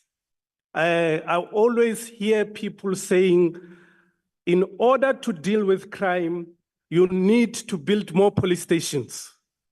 People say, in order to deal with crime, you need to employ more police officers. That is totally reactive. That means you are preparing yourself to arrest more people. Will that lower the statistics? No, it won't. The statistics will still be there. Our crime level will still be there. And what the interventions that we are doing as Masingcwabane is that we are trying to be more reactive.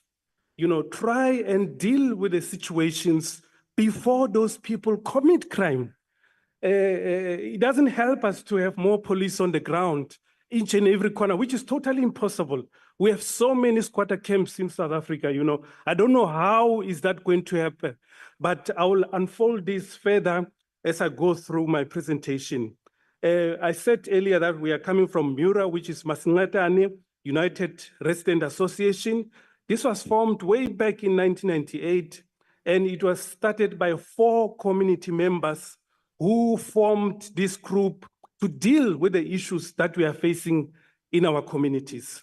And the main purpose of this was to deal with basic services, housing, healthcare, and skills development, and obviously the main pillar, which is paying crime. Now, since its inception in 1998, MURA has expanded to representing more than 65,000 individuals across the 6 regions in the Western Cape. And we are also getting calls from other provinces, they want to copy this recipe. They believe that what MURA is doing will work in other provinces. Because, ladies and gentlemen, we cannot leave it all to the government. We cannot leave it all to the politicians and the president. No, as the community, we have to unite. We have to deal with these elements that I've raised appropriately in order to build our community, because we are not doing anyone a favor, but in fact, we are developing ourselves as the citizens of South Africa. And I touched on the background of Masingcwabane. That's where it is coming from.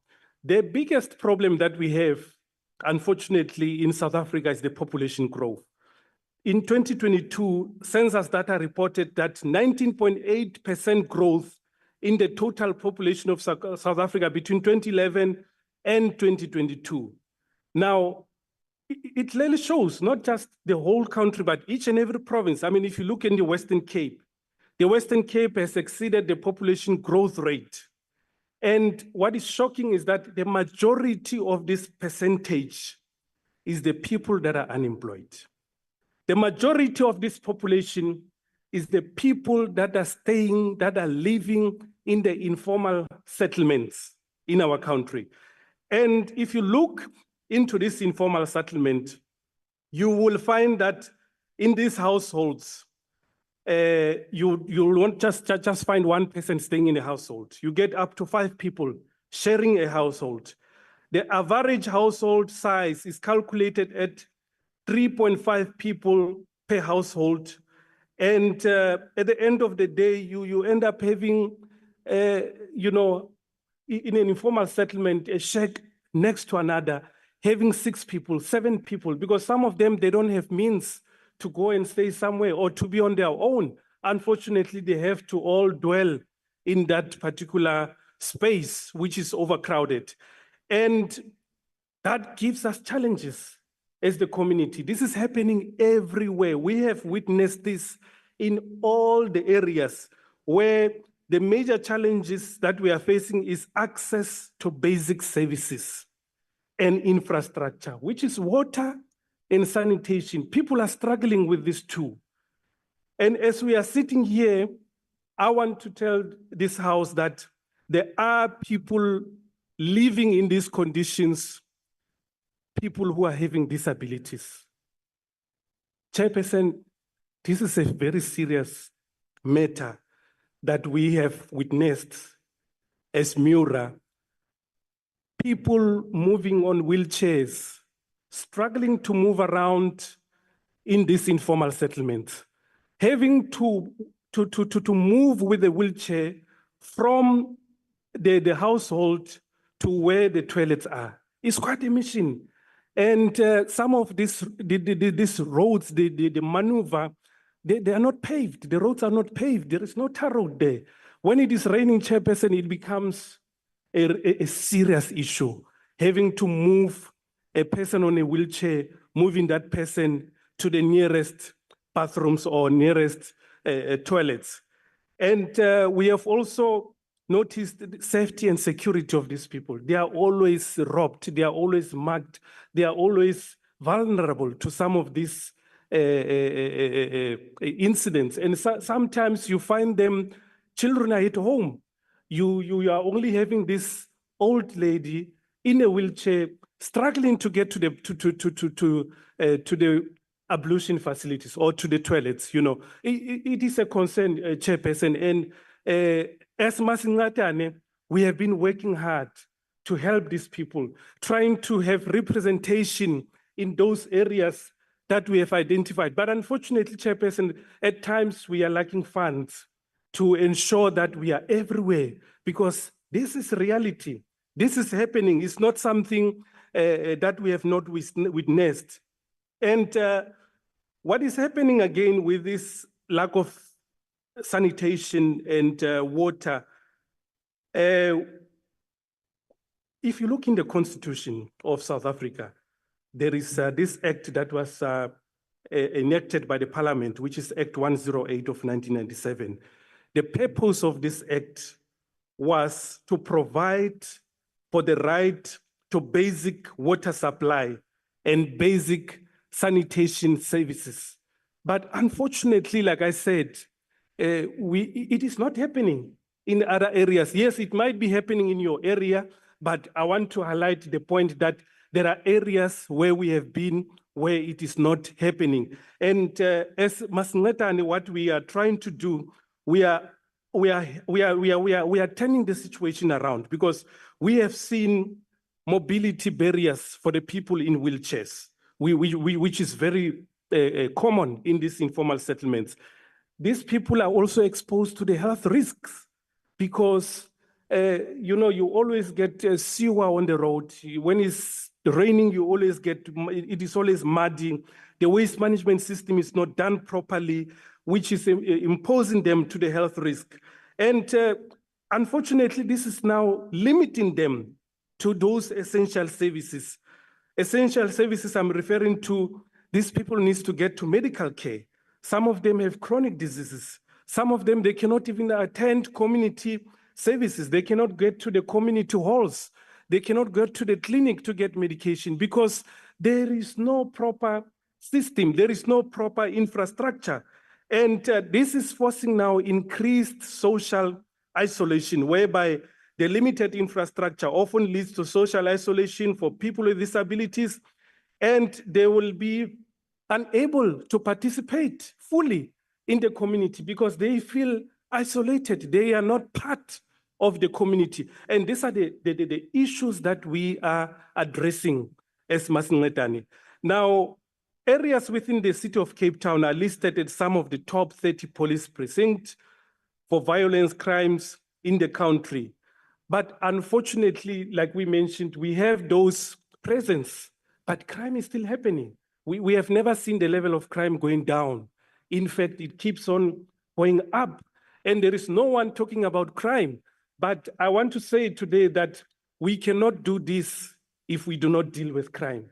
And we need to deal with crime. We need to create skills. We need to develop skills in order to create employment so that some of these people can go to work. And that is a result why we have food insecurity, because the impact of food insecurity is affecting everyone. Children are going to school without having any food. Children are learning with empty stomachs. And we are aware that there is a situation now at school that has been affecting the food at school. So it is a concern. But as the association, there are interventions that we are going through to ensure that there is food for the families that we know that they are suffering. Because if you come to real sense, how do you expect somebody to eat if the entire household is unemployed? What are they going to eat? Where are they going to get money to buy food? If they are not given food, where will they get it? That is why some of the people end up committing crime, because they see crime as a solution. And this is what we don't want to see. We will rather develop skills, because some of these are adults who are strong and ready to work. And if we create these skills, not just IT, but physical skills in terms of engineering, in terms of using their hands, even if they don't have qualifications, but they end up having a skill, and they end up having a skill to be able to do a job. And we have evidence of that, of people that have been trained, people that are currently working. Because again, you know, when you apply for a job, it's not just about having a CV. A CV does not guarantee you. I always like to talk about a consultant. You can spend R1,000, ask a consultant to build a CV for you. But if you don't have skills, unfortunately, you'll not get a job. Even these people in the wheelchairs, some of them are failing to get work. There is a lady who was saying that. I've been applying for the past 5 years. She's not getting work. You know, how will she survive, honestly? And Chairperson, to finish this or to end my statement, I wish I could have went very long, spent an hour. I can really talk about this for 2 hours. But we have to change how we are doing things. We have to fund the correct initiatives. We have to put money where it needs to be. Now, there is a word that is called insanity. The definition of insanity means you are doing the same thing all over and all over again, yet you are expecting different results. Let me repeat that. Insanity means you are doing the same thing all over and all over again, expecting different results. You'll never get the different results if you are doing the same thing. Let us change how we are doing things. Let us fund the correct initiatives that are helping our communities. Let us fund the correct initiatives that are helping the government. The government also needs to be helped. We cannot expect, I repeat it, we cannot expect everything from the government. As the communities, we are ready. We have formed a framework that is helping the government, that is helping our communities, not just Danun, not just Klerksdorp, not just Potchefstroom, but the entire country. If it is on this framework that we have started, then I'm telling you, unemployment will go down. Crime rate will go down. People will be employed. People will grow. People will graduate. And that's what we need. There will never be hunger again. My last request, we are inviting the Standing Committee on Appropriations for a site visit, if it is possible, Chairperson. Please join us here in the city of Cape Town. The purpose of this site visit is to share with the community the daily life reality of the people living in the informal settlements. I said, Chairperson, I can create a best presentation. I could have came with pictures and videos, But we are inviting the committee, just join us to visit COVID-19, to visit Danone Informal Settlement, Klipfontein Mission, just to see what we are talking now. It's not just coming from a newspaper or from the internet, but this is exactly, we see people in wheelchairs, people with disabilities. How are they living in these informal settlements? Thank you, Chairperson. Thank you. If just for point of clarity, you said in your presentation here, vote 33, which is the human settlements adjustment for the purpose of informal settlements upgrading.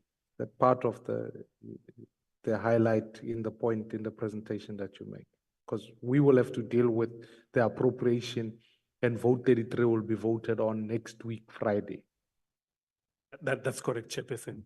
I just want to highlight, well, pick that up on your presentation that we are going through, but thank you very much for that. I think it's why we are here as members of parliament. If we don't fight for the marginalized and the left out, I'm not sure what the job of parliament is at the end of the day. Let's go to the last presentation of today. You get the save the best for last, as they say. It's the young people, Y capital or youth capital. You and I are becoming friends. I see you more than I see my own family. So let me allow you to present. I also have the same height problem with microphones. It's been lodged with the South African Human Rights Commission, so I'm sure it might require a constitutional amendment that we recognize. Thank you, Chair. So I'm the last presentation between these deliberations and the Black Friday.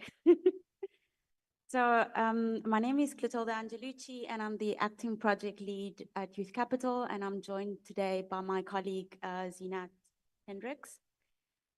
So we are a campaign that advocates for policy solutions to solve youth unemployment, and we want these solutions to be centered in the experience, the real life experiences of young people. So the way we work is that we identify and shine a light on the roadblocks that hold young people back, and drive solutions by collaborating with young people, civil society, and decision makers. So I just want to start by, and I'm going to echo what some of my colleagues have said, looking at the NDP targets, there's a big difference between what the NDP targets are and our reality in 2024. So one of the targets is a fall in the strict unemployment rate from 25% to 14%, and sorry, to 6% by 2030. And the Q3 stats say that were released a couple of weeks ago have a narrow definition of unemployment as at 32.9, with young people facing the brunt of the crisis. And then the proportion of those in long-term unemployment increased from 65.8 to 76.2. The target was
tech challenge, the tech glitches don't help. But I think my slide shows that the point of food insecurity has been raised. So 6 households in 10 are financially insecure without access to nutritious food. Sorry, I just want to go back. Okay. So we have seen the impact of the BEI, not just in work experiences, but in the economy at large. So the effect of this investment, like, it just doesn't disappear. So our recommendations today, we need an impact assessment for the UIF. We need to learn what happened, why in February 2024, it was established that the UIF will fund part of the BEI, and why up to now, November 29th, we still don't know why. Public employment programs provide employment for young people, and more funding is required. We can't keep on promising jobs without allocating adequate funding. And we also think at Youth Capital and National Treasury should consider youth unemployment reduction as a goal of fiscal policy. That's the real goal. You want to see real change in our country, and we need to make sure that young people find touch points into the economy. And lastly, a systematic review of public employment initiative to assess the longer term employment pathways created. And just before I finish, I just want to read an extract from a book by a South African author called Sipokazi Jonas, called Weeping Becomes a River. And in a poem that was published this year, Eastern Cape Mecca, she said, "Your salaries on high interest loans will raise a fence, a headstone, and a family status with the neighbors, furnish the lounge and plaster the walls with portraits of unemployed graduates. We just simply have to do better." Thank you. But I would really like to get that particular quotation. So if maybe in due course, I'll just take a picture of it. That'd be Yes. great. Honorable members and presenters, let me first of all thank everybody for presenting today. Because of time pressure, I want to now proceed with the questions. Honorable Wakelin, I know you have to leave at 12, so I will allow you to go first. And then ask the two committed members to the South African public, between myself and Honorable Khanyane. We are the true servants of the people. We will remain. And then we'll move on to the virtual platform. Honorable Wakelin, let me allow you to go. Chair, thank you. I'm going to work backwards from the last one first to the first one last. And there's a particular reason why I want to do this, in particular the last two presentations from these young people.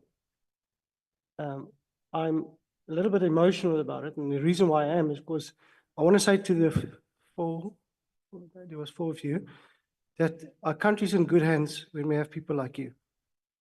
I want to say to you that I'm really appreciative of you being here, standing your point, and be accounted for it. And I really want to say to you, do not stop doing that.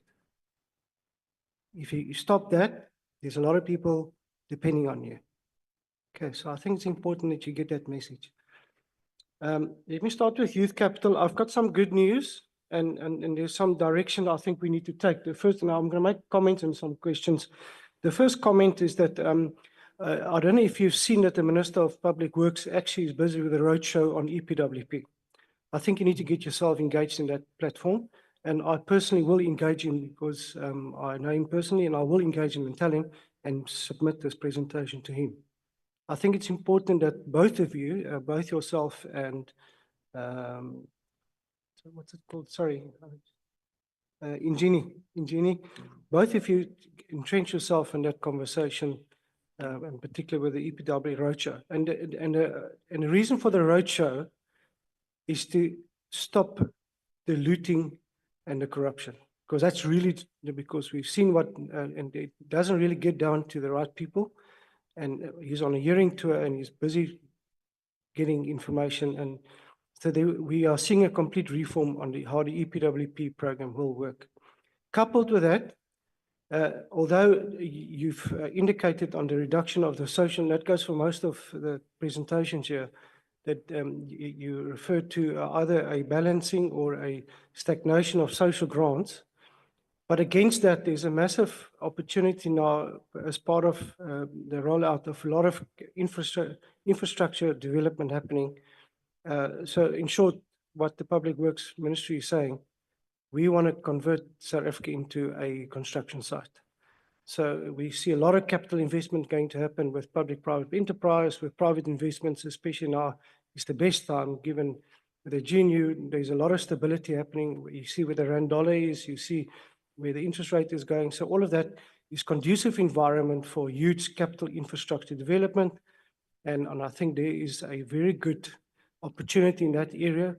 We can see a lot of the, what we don't want to do is that people be dependent on grants the rest of their lives. We want people to work. We want people to be economically active, contribute to this country. So that is the aim. There's a matter that you touched on, which is very important to me personally, is the matter of entrepreneurship. I raised it in particular yesterday in Parliament, where I specifically requested that entrepreneurship support programs must be developed as part of this program. And here's my aim, and that's something that I will drive with the Small Business Ministry from our side personally, is to get people to be export ready into Africa, products and services. We need to service our own African people. I mean, there's an opportunity for South Africa to be there, and I think there's something that we could look at. Chair, my request is, and maybe from our side as a committee, to in writing refer this matter of UIF grant and the money that was supposed to be released, that we do give a written response on that. I think it's important that you do get an answer, and I think it's something that we need. And the answer you got is not good enough for me, and I think we need to deal with that. Thank you, Chair. From our secretariat, we can do that. I just want to check something quickly. Jenny, you touched on a matter that was also very close to this committee's heart, is the matter of pit toilets. The Minister of Basic Education has got a very strong aim this financial year and possibly next financial year to eradicate all pit toilets. So that's it's on her program. It's part of her targets that she wants to get rid of all pit toilets. We cannot continue in that fashion. It's inhumane. We accept that. You would be also on a matter of ICT, and it's not my place to say this, but I think you need to just watch this space in the next few months before the new financial budget comes up. And I also want to say to you that you don't have to just stop here. There will be another opportunity next financial, well, now, in the next 2-3 months, to present possibly to the right departments, particularly information technology, your presentation. And I'm happy to direct that to the minister there. There's some exciting news coming from that side, and particularly affecting rural communities in as far as ICT infrastructure is concerned. And I think there's a lot of work that's been done behind the scenes, but it is his place to talk to that. And I think it's important that you know that and that you get into that space and maybe present to him in particular. But I'm happy to present your presentation to him directly from my side. I don't know if you're aware that there's a consolidation with the school infrastructure grant that happened. So because of that, you'll see that there will be more control and management in making sure that money is spent properly. I agree with you that the physical disability axis is an issue, and I think it's something that we need to address. I want to direct my conversation out to the Residents Association. You said something very fundamental. And I think you touched on that now. I worked with a similar structure in Tshwane, that it's not just, if the community not going to drive it, you're not going to get the support that you're going to get from government unless you are structured and properly formed. And I think that what you've done is perfect. The fact that you've got a formal structure in place. I quickly looked at a map, and I assume that you're referring to different places within Cape Town. You referred at the Strand, around about Strand is the one area, the other one is closer to the airport, if I'm correct. So if that is the area, that's fine. My question to you, though, is that I want to check with you, what is your relationship currently with the local government, particularly the Mayor's Office and MMC of the Mayor the MMC of Human Settlements. Just give me a sense, have you got a relationship? What has happened? And also with province. I think those are the two departments or the two areas that I think that we could possibly direct this conversation, I think, which is important because I sit with the allocation. They obviously got their own plans, and I want to know if you're factored into this plan, yes or no. And I think it's something that we need to look at. To the member of COSATU, we had a previous conversation with COSATU, and there's a number of things I would like to just say. We 100% agree with you. SARS needs to be capacitated. That's easy money. We in unison with SARS. They do great work, but they're undercapacitated, and we commit, and that's part of the budget rollout for next year, to capacitate SARS to ensure that we do collect our legitimate tax. On the matter of bailouts, I can tell you upfront that there will be no more further bailouts. We as a GNU has made it very clear. But let me explain why. Bailouts has cost us, just bailouts, from 2008 till now, 520 billion rand. The result of that is that 496 billion rand has been shaved off other departments, service delivery departments, to feed those bailouts. So the money must come from somewhere. And so we stopped the bailouts, and unfortunately, that is, we've seen now with Eskom that it is becoming a problem. The other side of the coin is not SARS alone. Also from a budget perspective and a budget development is to capacitate Stats SA, because the whole budget is rallying around the information that Stats SA gives per province and per region. And we realized that 2022 stats were not perfect, but it is something that we've been noted, and we are working on that to ensure that we also capacitate Stats SA so that the right figures on the table, so the budget allocations are done appropriately against the statistics analysis that has been done by Stats SA. I think the president has announced, if I'm correct, yesterday or today, on the matter of VAT.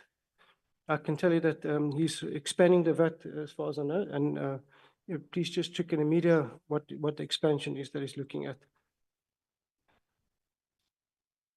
On a Khoisan delegation, Chair, we need to do something, and I hear the heart, I hear your passion, ladies, and I hear you. If you're not going to come right with a department, possibly the oversight committee is an approach that we need to take. There's an oversight committee over the minister. Okay, you get where I'm going. So if he doesn't want to come to the party, we'll use the oversight committee. But it's going to be very difficult for us to engage in, because I think there's some conversations that needs to take place, and a different approach would be through the committees. And if we don't come right there, there's other ways as well. But I think also giving him an opportunity to come to the table, I think it's important. And I hear you. I find it quite interesting that there's only ladies presented here today, and I want to say well done. And I mean, actually, the mothers of the family, and we appreciate you. But you're quite well represented, particularly with the MK party, I know. And I don't know, you will tell me if not, but we see them, and in actual fact, some of those members are part of this committee, or was. But I think we need to do something from our side in that regard. And then lastly, on United Nations, I want to get a sense of, is there additional information available for geographical spread of the food poor areas? We got a figure that says so many percentage of children are food poor. Is there a mapping, geographically mapped, that can indicate, because that we could utilize as part of our approach on how do we do the budget allocation with provinces in particular around that. I'm very concerned if so many children don't have access to HIV, ARV treatment. I'm very concerned about that. And it will just put the extra burden onto the health system going into the future. It's something we need to look at, Chair, and that's approach and the discussion we need to have with the Department of Health. I must just say that I've quickly looked, and that will be my last matter. I would like just to get to that presentation. So the fiscus is 2.37 trillion rand. And I just want to rectify a few false assumptions here. 1.4 trillion of that is focused, just over 59% is focused on social work, social services. So it's not entirely true that there's not enough money. In actual fact, more than 50%. And let me quickly give you the figures. For instance, learning and culture on education, 480 billion is committed to that. On health, 271 billion. On community development, 260 billion. And on social development, on the grants, 387 billion. So 60% of our budget is already committed to social work. Then we got a 38% salary bill to pay. And that is why it is so painful for us about the debt. Currently, we are paying 22 to 23 cents on every rand back for debt to pay back our interest and our debt repayments. And that is our problem. And you'll find that that is the heart of this issue that we're sitting with. Our debt to GDP ratio is 70%, just over 70%. So it means that for every 100 rand, 70 rand was loaned, it was borrowed. So the fiscus is very, very tight. And it is because of that, we need to, and so you can see where this money is going. But so we want to invest more money into infrastructure development and working and getting the economy going so that we are able to cover the social services. And I think that is the approach that we wanted to take. So I think I'm going to stop there. Thank you. Thank you. Honorable Lekhanyan, I don't know if you will have a set of questions, and then Mashile, can you just check who's on the audio, who's on the platform, just if there are any hands coming through. Honorable Lekhanyan. No, Chairperson, thank you so much, and let me welcome the pointed presentations that have been made here by the various stakeholders. I think that was very profound. I will want to start with the delegation from the, if it is appropriate to address them as the Khoisan delegation. Is it appropriate? Yeah. Your issues are very pertinent because, like you correctly point out, there are constitutional issues that are about recognition. And maybe what would be desirable on your part will be to say, if budget is allocated, this is what we want to do with the budget. Let's move beyond generalizing, talking about recognition.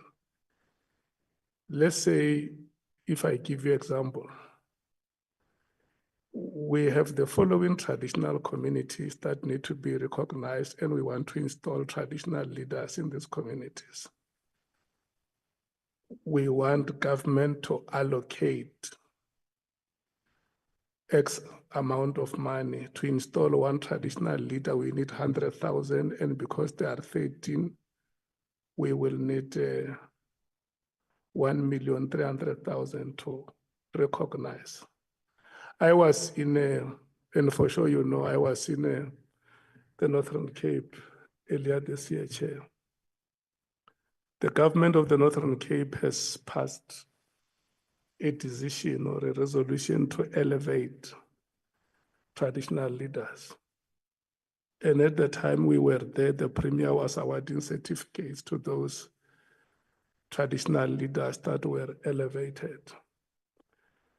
What you call a headman will be elevated to a senior traditional leader, and a traditional leader will be elevated to a principal traditional leader. It has happened in the Northern Cape. So, and if, for instance, you need to recognize certain languages, for instance, in Appington, I met one senior citizen who was saying that they are importing teachers from Namibia at their cost as the Nama people to come and teach Nama language around Appington. So the community has taken an initiative to ensure that their language does not die. So they brought people from Namibia to come and teach the Nama language to the people of Appington. Then you can say, this is what we need. When you do your appropriations, we want to preserve this language. It may not be the Nama language alone. There may be other indigenous languages, like you said, which are at the verge or at the threat of extinction.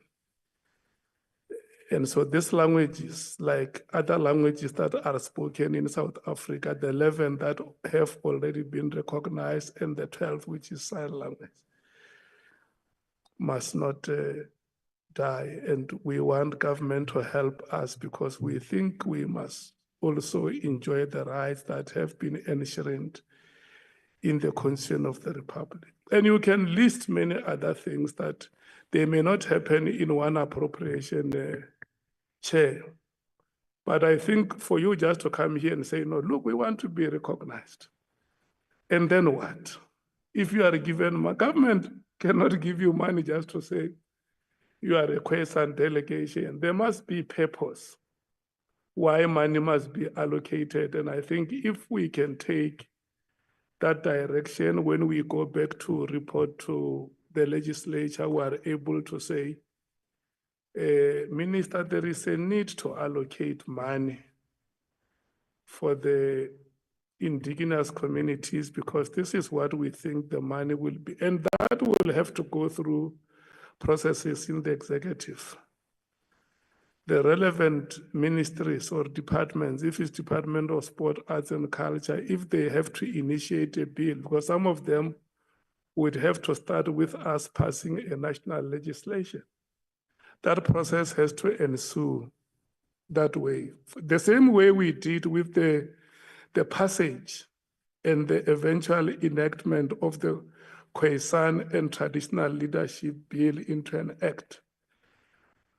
Let's be rigorous.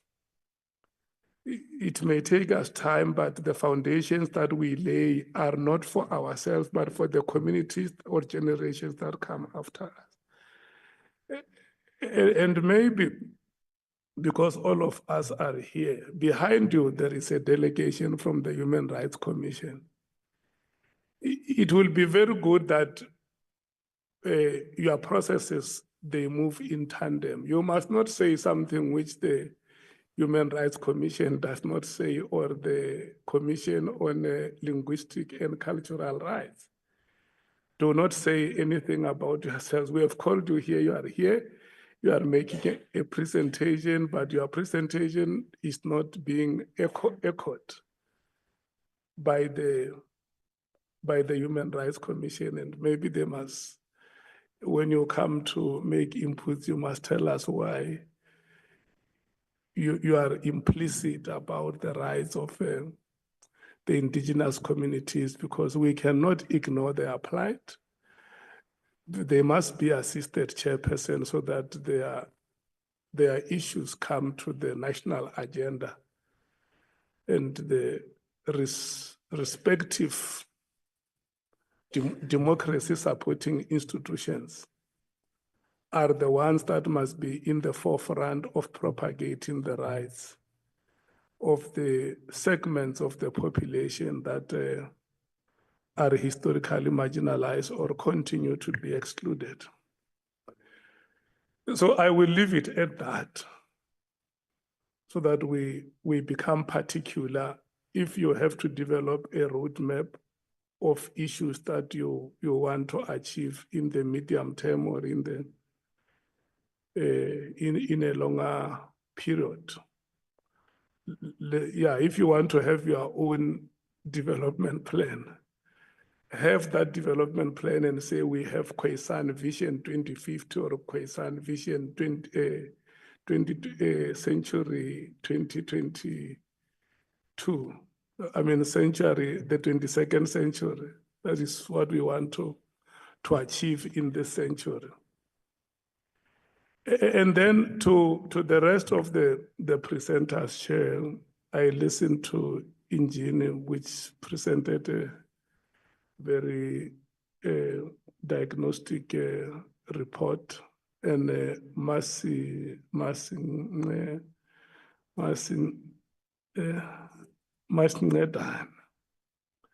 the Human Rights Commission as well, and yourselves here. Ntobaleng. We have a problem in this country. And all of you, when you make your presentations, the emphasis is on infrastructure. And where I stand, I think there is a point that we are missing. I served in the executive before, and I know, Honorable Chairperson, that every year government is handing over facilities to communities, and that is the reason why South Africa is where it is today. The figures that you give of 3,000 schools without sanitation, it was not that in 1994. 4,000 schools without this, schools without digital connection, it was not that in 1994. A lot has happened, a lot has changed. What worries me is that your presentations do not talk about investment in the quality of the citizen we want in South Africa. The citizen who, even when government provides basic services, that citizen will still wake up and not go to school. Yes. The citizen who, even when there is provision for what you call this free higher education, young people have risen up in the last 10 years. In fact, the zenith of youth activism was fees must fall. And to some extent, government came to the party and said, no, there are challenges in higher education, which we will not be able to overwhelm today or tomorrow. We must accept. It's an honest statement to make. But what is the number of African and colored people who are completing tertiary education? Let's forget about the difficulties at home. I mean, we have gone through the same problem. Even at my village today, the only public facility we have is a primary school. But the minimum I qualified as a secondary school teacher, despite all those challenges. So today, the landscape is different. And I want to respond, because the statement that you made is very profound. If we build a police station, we don't solve a problem. It means we manifest our intention to arrest. What is the problem? What is, when you are a medical doctor, if patients come to your surgery every day, you can't always apply penicillin injection. People just queue for injection and they leave. No. You would obviously want to know what are the conditions that contribute to this community suffering from the same illness, and it's exactly the point that you are saying. So I would also want to appeal with yourselves, especially in education. We have many young people now who have university and college qualifications, but they are unemployed. They can't contribute to the economy. And the successes of a teacher are impacted negatively by the failures of the education system. You can be a very good teacher, but you may one day be killed by the same learner who went through your education system. Or they may come and steal at your house. It may have been at your school, or they might have come to my school. But at the end of the day, that is why one medical doctor said, the mistakes of a medical doctor are far much different from that of a school principal. Because if a medical doctor makes a mistake, you will never be a problem to us again. But with a school, if there is a mistake, we are going to have problems of people who do things that we never. Politicians. Yeah, I'm just saying that, Honorable Chair, let's think out of the box. If there is a problem with the curriculum that is being offered at our schools, so that we do not do insanity like you presented here, Masneda, where we will go and complete all the schools, we will go and complete all the toilets, sanitation facilities, but we still can't produce results. People will still stay away from those schools, and at worst, when you have riots, you wake up, the sanitation facilities, the school buildings have been banned. You build a library here today, it is banned tomorrow, like the parliamentary building was banned. It just shows you the extent of insanity in the National Development Plan envisions a global citizen that must come out of our education system. You know what a global citizen is. Person, if you leave South Africa to Greece, or from Greece to Israel, or Israel to Australia, you must be able to adapt wherever you go. But can you imagine sending a person to Greece to go and ban their libraries there? It means that there is something awfully wrong, and which I will want as chair to confront and say, despite all the difficulties that we have, why do we have so many university graduates, some even at the highest level, but they still cannot get employment?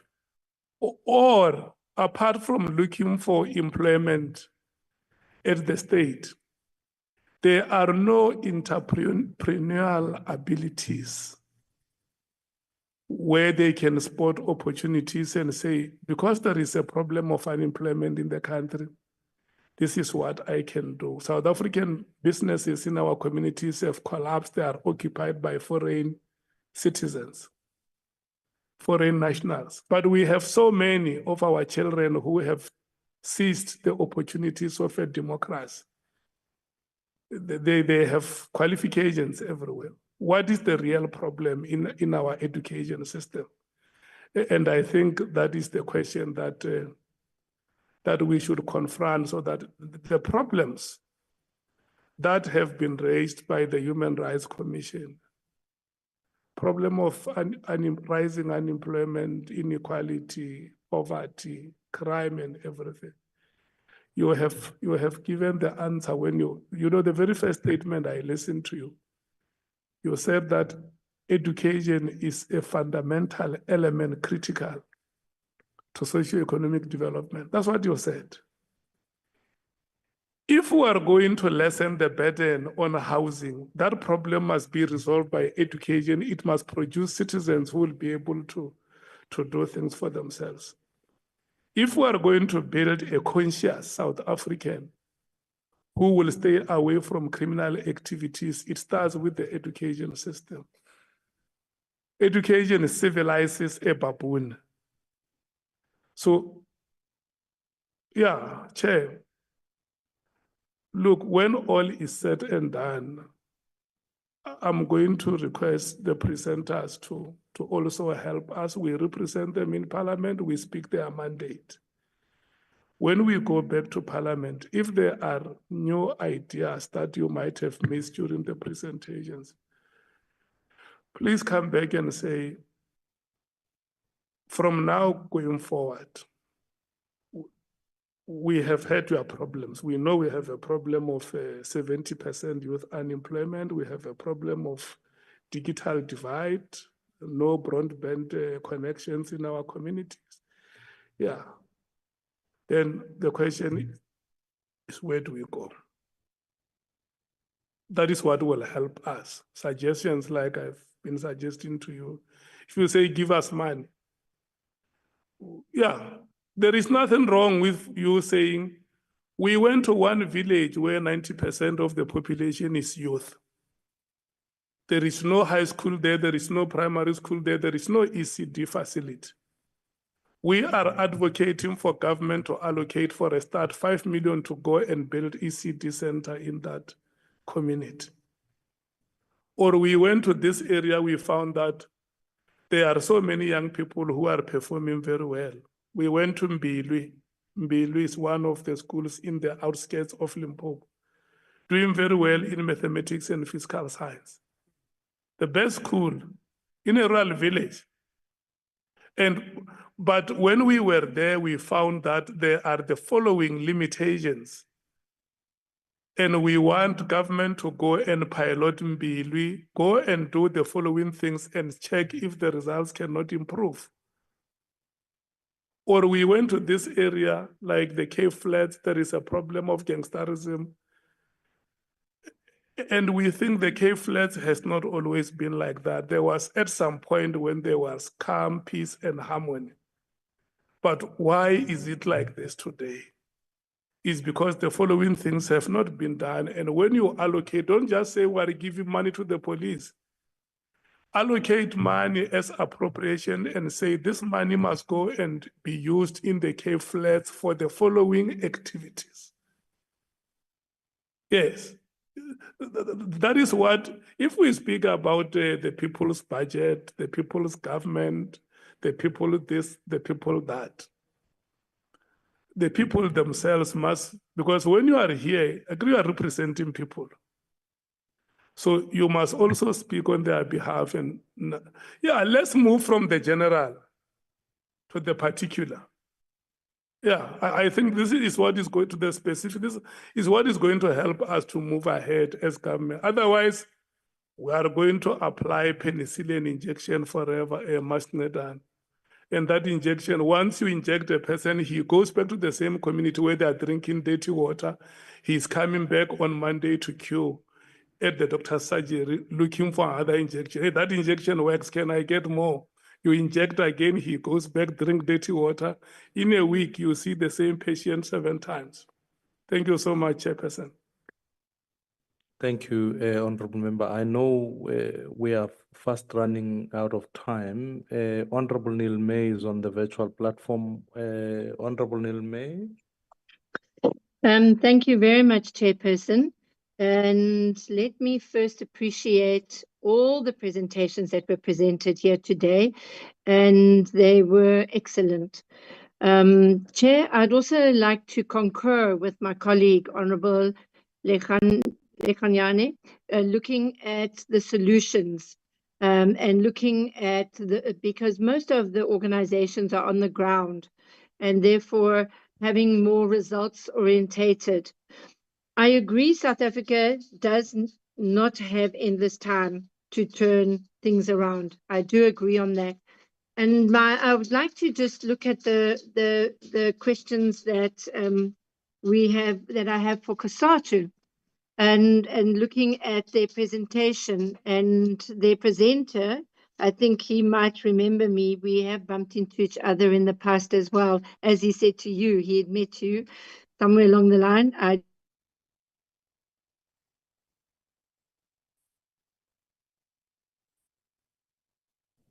Honorable Neil May, you are frozen.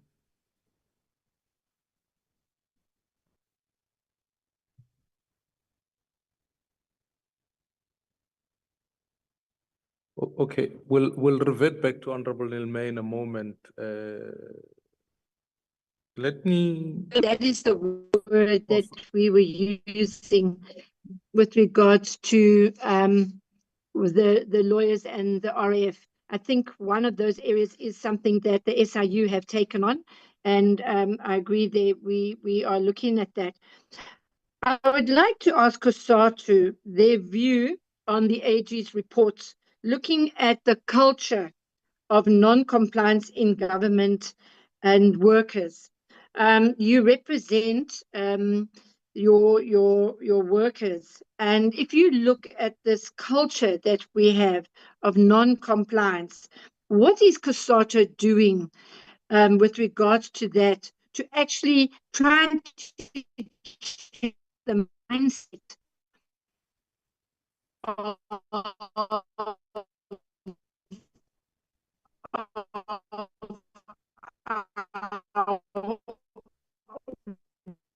Honorable Neil May, may I ask that you switch the video off and speak like on radio? You keep breaking up.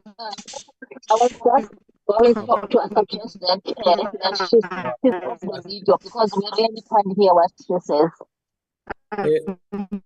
So to the members on the virtual platform, Mashile, can you mute the honorable platform just quickly?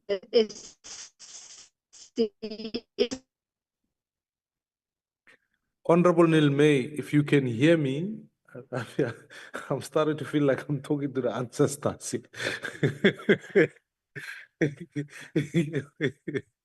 Honorable Nilmay, if I can ask that you switch your video off, this way we can hear you, but we'd lost you for some time.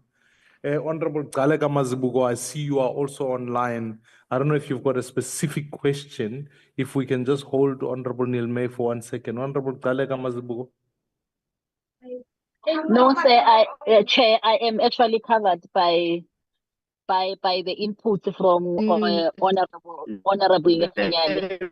It was just because Honorable Nilmay is still on the platform. I don't think she can hear you. If someone could just call her aside and suggest that she switches off so that we can hear her. For now, Chair, I'm fine. Okay, thank you. Let me just to make some questions and then we'll start to take some responses. I think I want to, Princess Chantel, I come back to the earlier point about the Standing Committee on Arts and Culture, and that perhaps might be a place to be able to make the input. And I think as a committee, it's quick for us to resolve to be able to facilitate that process. They don't meet as frequently as ours. They have an AGM, I think. And so the next meeting, accordingly, we will be able to engage across because that portfolio committee is absolutely vital for some of the issues that you raise, consistent with what Honorable Lekhanyan is raising, which is about if we appropriate financing, let's ensure that there is a strategic plan that attaches to that so that we know quite what the deliverables of the program are. To Mr. Ehrenreich, I want to understand, government has budgeted in the medium term a 4% increase.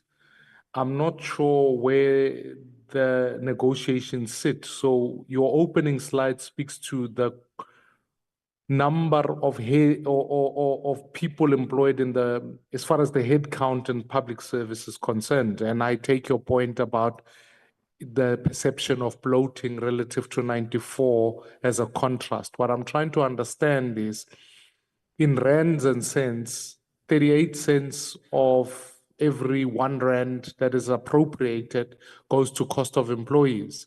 Now, with a 4% budgeted for in the medium term, were we to assume that number to be higher, let's say we settle on a much higher above inflation increase in the medium term, you can appreciate that it has the potential of reducing headcount on one level, on another level,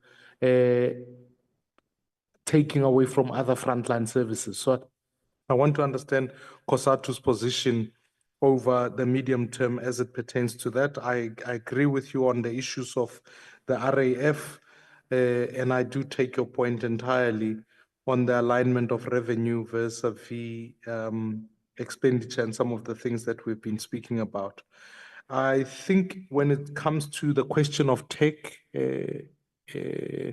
I do take your point entirely. You do raise in the limitation around the supply of devices. Now, DBE has a position on that issue, ECDs, higher education. What I'm trying to understand is what you, because we live with this assumption that there are more cell phones than there are people in this country.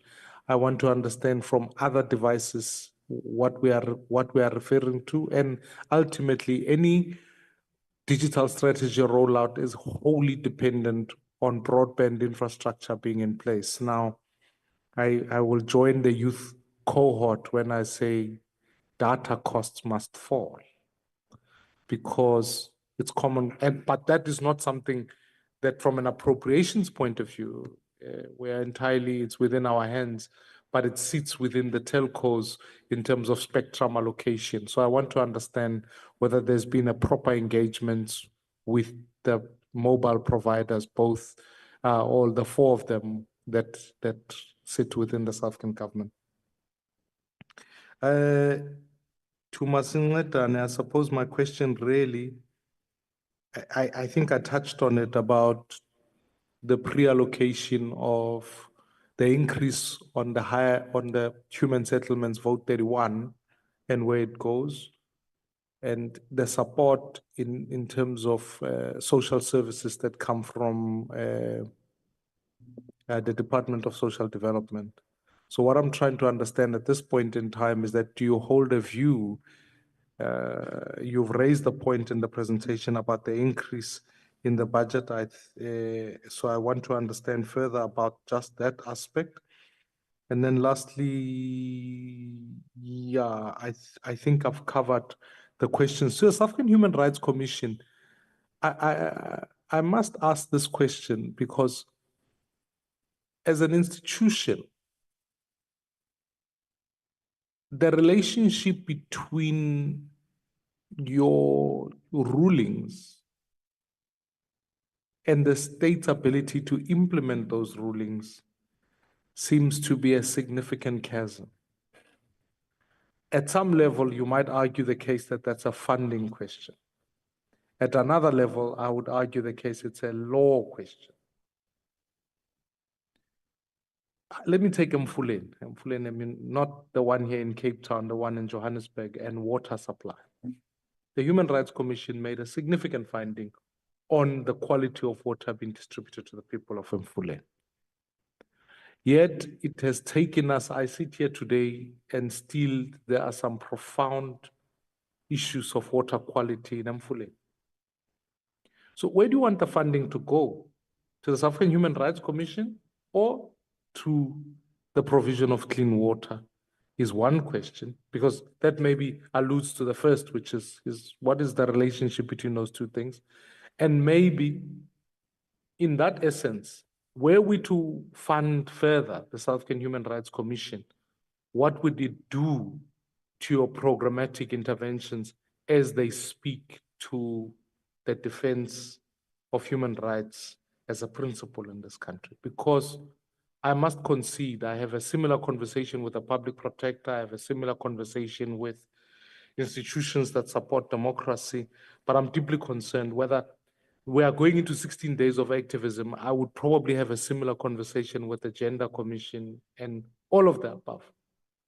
I get the feeling that they are nice to haves, but I'm not always convinced that there's a consequential view on that issue. And I would be the first one to say, of course, we must capacitate and strengthen what the South African Human Rights Commission does. I'm just concerned that rulings that come from the SAHRC aren't always implemented, and there seems to be no consequence for that, as Mfuleni demonstrates. So I'd like to hear your sense. Where do you want us to appropriate? And maybe your short answer might be both, but I don't want to preempt that. Are you responding? Now, I'm going to ask all the respective members. I'm going to go back to Honorable Neil May. Honorable Neil May, you've got 2 minutes. If you can do that without video. Yes, thank you, Chair. Yes, no, thank you, Chair.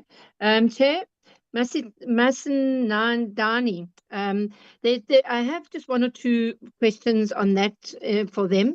And that is, have they obviously done a study? Because if you look at for 25.5 years, is it a failure of local government to deal with their area? Are they affected by the migration from other provinces of people coming into the Western Cape? Because generally the obviously, again, I go back to the ward committee issues, the wards, the priorities of the wards, and obviously the IDP. I mean, for 25.5 years, if nothing has been done and they have gone through all that process, then I think as a committee, we need to go and have a look, because that is then something that needs to be done.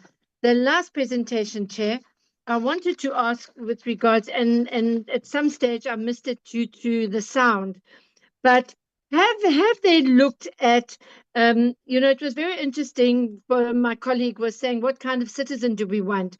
What kind of skills are we looking for in youth? I mean, there's such a shortage of electricians, plumbers, boilermakers, diesel mechanics. And one looks at, and of course, ICT and the AI. We're going towards the electric cars. People are going to university. Should they not be becoming artisans? Should we not be campaigning and looking at our seaters and saying, maybe this is a shift we need to make, move our youth into other avenues because they can be self-employed eventually after they've had training, they've done some in-house training, but that is the area where we don't have these skills from artisans that we desperately need. And the artisans that we have are being brought, Australia is taking our diesel mechanics. You look at the Netherlands, they're taking all our ICT people.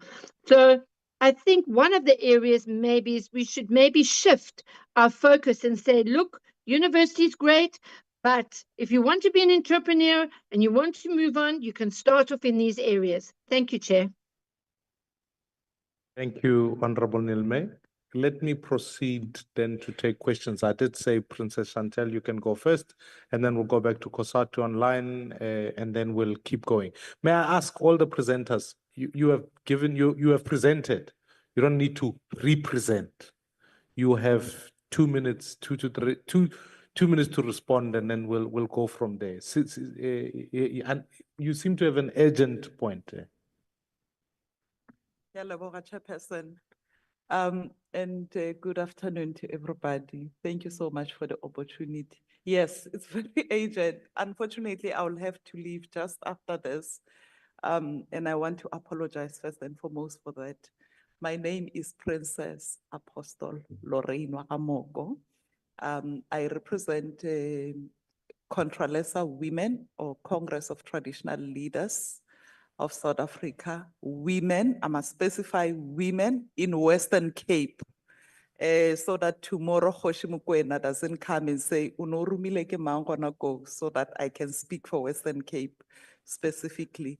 And the religious side of me speaks to ARTLC. It's a very long definition, which Bishop Mbekwa can speak to that one. Yeah, so now I want to raise a question, but I want to go quickly to what Honorable Helen was saying, that we need to be solution-based and results and outcome-based in our deliberations. And having listened to everybody present here, what crossed my mind is that when we speak parliament, majority of us want to run to either the union buildings or come to Cape Town to come and do presentations. And having listened to what Honorable Khanyani also said, very much solution-based, that in whatever we are doing, we need to be specific in what we are talking about with budgets. And my question that becomes also a suggestion, the question part of it will be that, is there deliberate opportunities to make sure that this goes to communities? And I will base it on the fact that we've got what we call parliamentary constituency offices, and we've got what we call field workers in those PCOs, or parliamentary constituency offices. Is there a budget that is allocated specifically for engagements such as this? And it will speak to what Princess Chantel has been raising regarding the fact that on the ground, people don't necessarily know where to go. But when they know that I've got a PCO next door, that is a direct line to Parliament, because each PCO, for what I know, is representative of an honorable parliamentarian. So it should be able to get the message directly here, especially when there is an agency. And lastly, with regard to community education, I feel that we are speaking education as a school, as a university, and for most NGOs nowadays, they are doing that education in schools and, you know, the dropouts and so on, that which they are giving education towards them.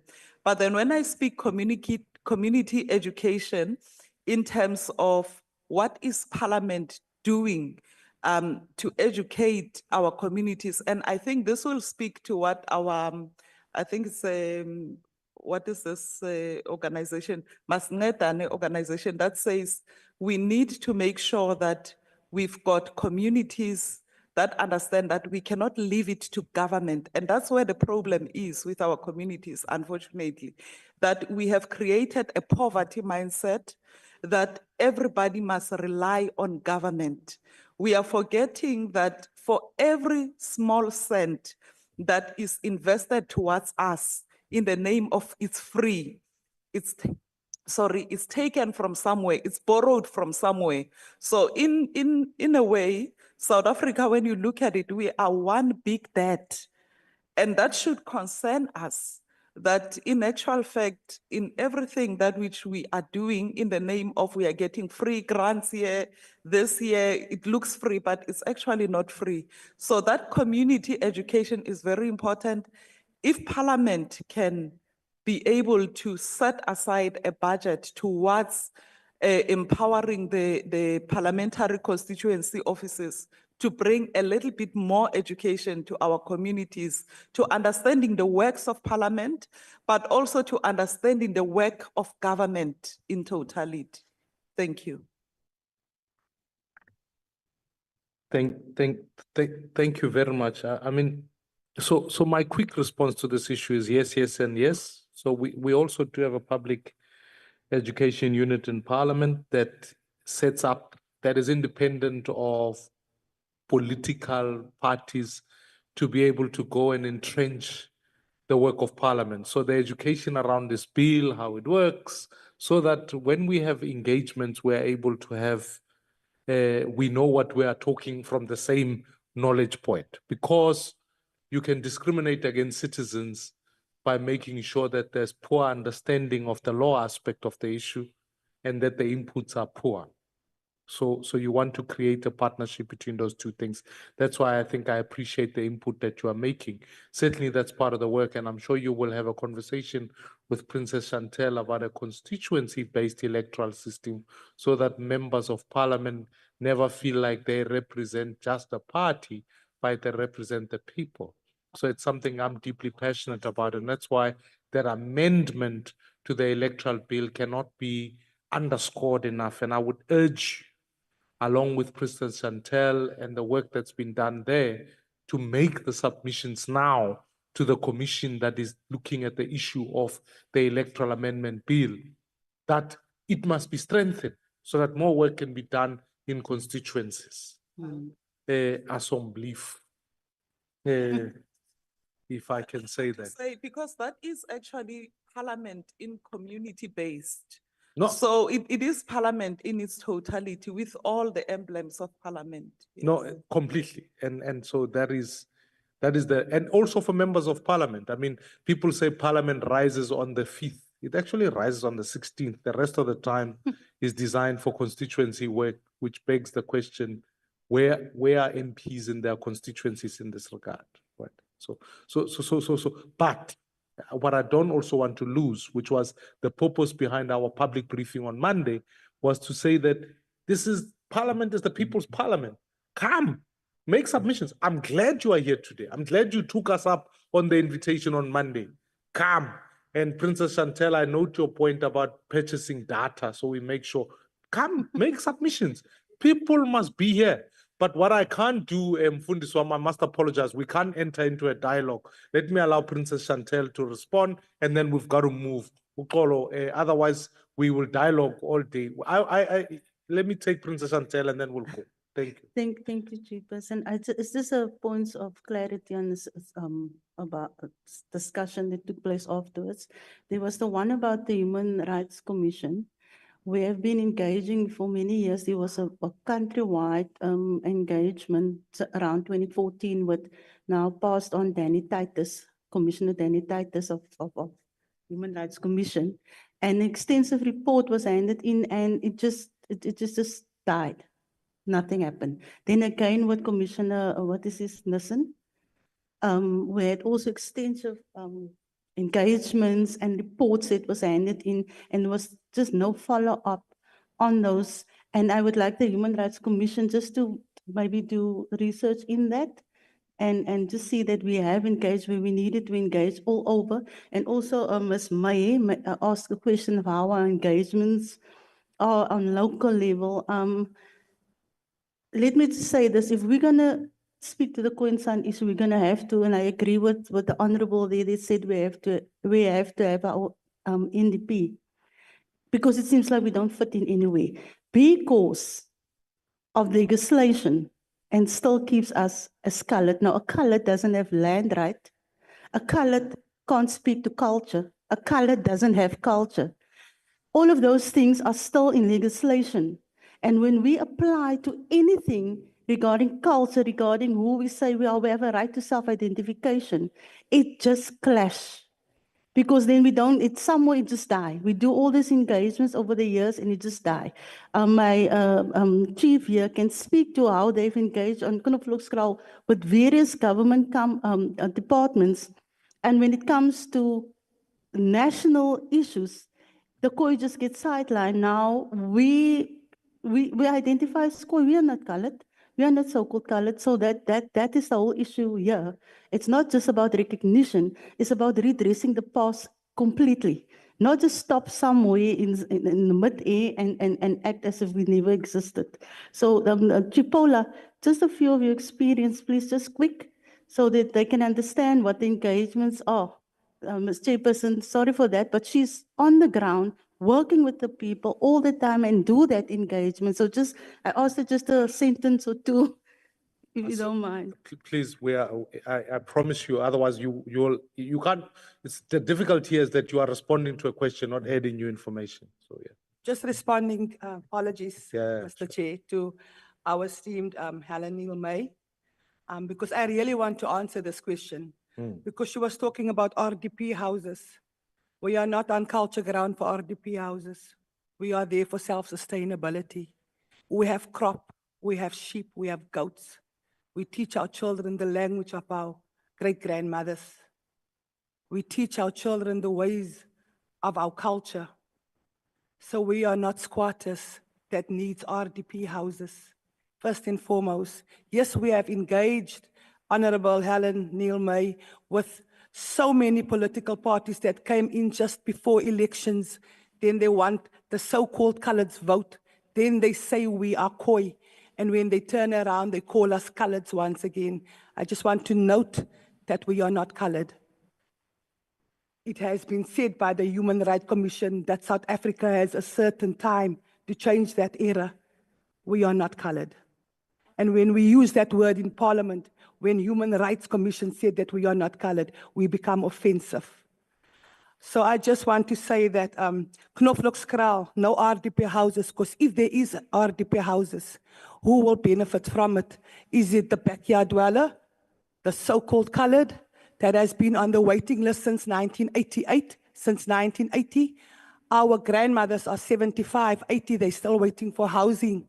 They are still living in the backyards. COVID has changed the way because we didn't have settlements. We only had backyards. So when COVID came and we had no more jobs, where would we live? Who would sustain us with our children? So we had to move. And where did we move to? We moved to our cultural land. We have a right to self-identify, and therefore we can say it's our cultural land. We practice our culture there. And therefore, we don't feel the need to have RDP houses. But yes, we have engaged with TVK. We have engaged with with good. We have engaged with DA, we have engaged with PMC, we have engaged with so many political parties that just left us behind. Hence, we have no water, Honorable Helen Neil May. We don't even have dirty water that we can cleanse. We don't even have a schooling system. 6-year-old children walk to school 20 kilometers. We have 4 rapes of our children because they have to walk to school at 4:30 in the morning to get to their schools. We have no jobs around us because the people around us, they are treating us as if we are foreigners in our own country. We are not saying that we don't recognize the other people from South Africa, but we want recognition as the Khoi and the San. We want that recognition because we give recognition. I have a Sotho great-grandfather. I recognize who I am. And therefore, I also recognize my great-grandmother, the Khoi, I must say. Thank you very much. I did want to ask, maybe Princess Chantel, we can have this offline because there are multiple organizations that represent the Khoi and the San. And I often feel like if I meet people, I meet a new prince, a new princess, a new king, so it can become confusing when you look at even a case such as the one that was on the Amazon famous land. It can become vastly confusing as to who you are engaging with, because eventually anyone can expropriate the title of Khoi and San. And the next issue is that they misrepresent the view and they become the legitimate or illegitimate people who represent in this regard. But this is a technical, it's not technical, it's law, but it also needs to be dealt with properly. This is not, the committee I can't give you what you are asking me for other than post-recognition, post-constitutional work. What is the appropriation that goes into what the program goes in from there? That is the narrow scope I have to deal with. Let me carry on. Mr. Ehrenreich online.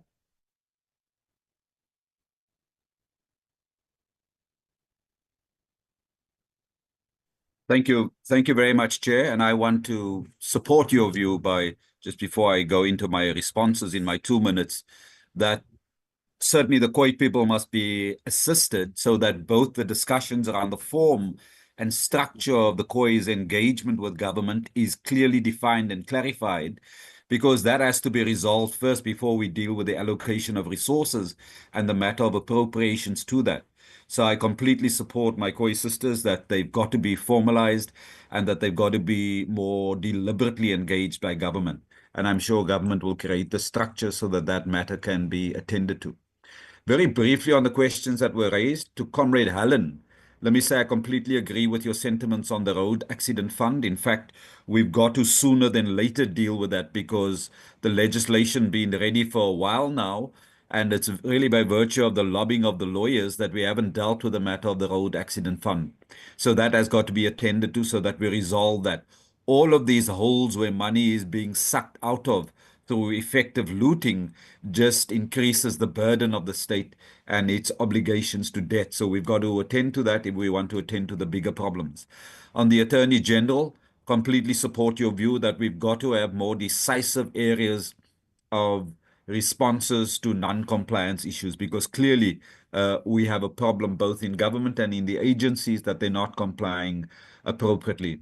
Chair, your point on the budget and the allocation to salaries in the public service is a point that's noted. I'd want to stress the international example and how we far below the 35% that is the norm.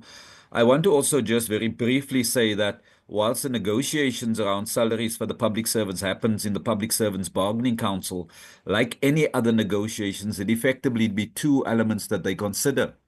The first one is the rate of inflation adjustment, so that you at least ensuring that you're not earning less than you had last year, and that you're not going backwards in respect of your cost of living increases to make sure you maintain your standard of living. So that's an important benchmark that we hold across the entire economy. And then there's got to be some improvement for workers to improve their circumstances.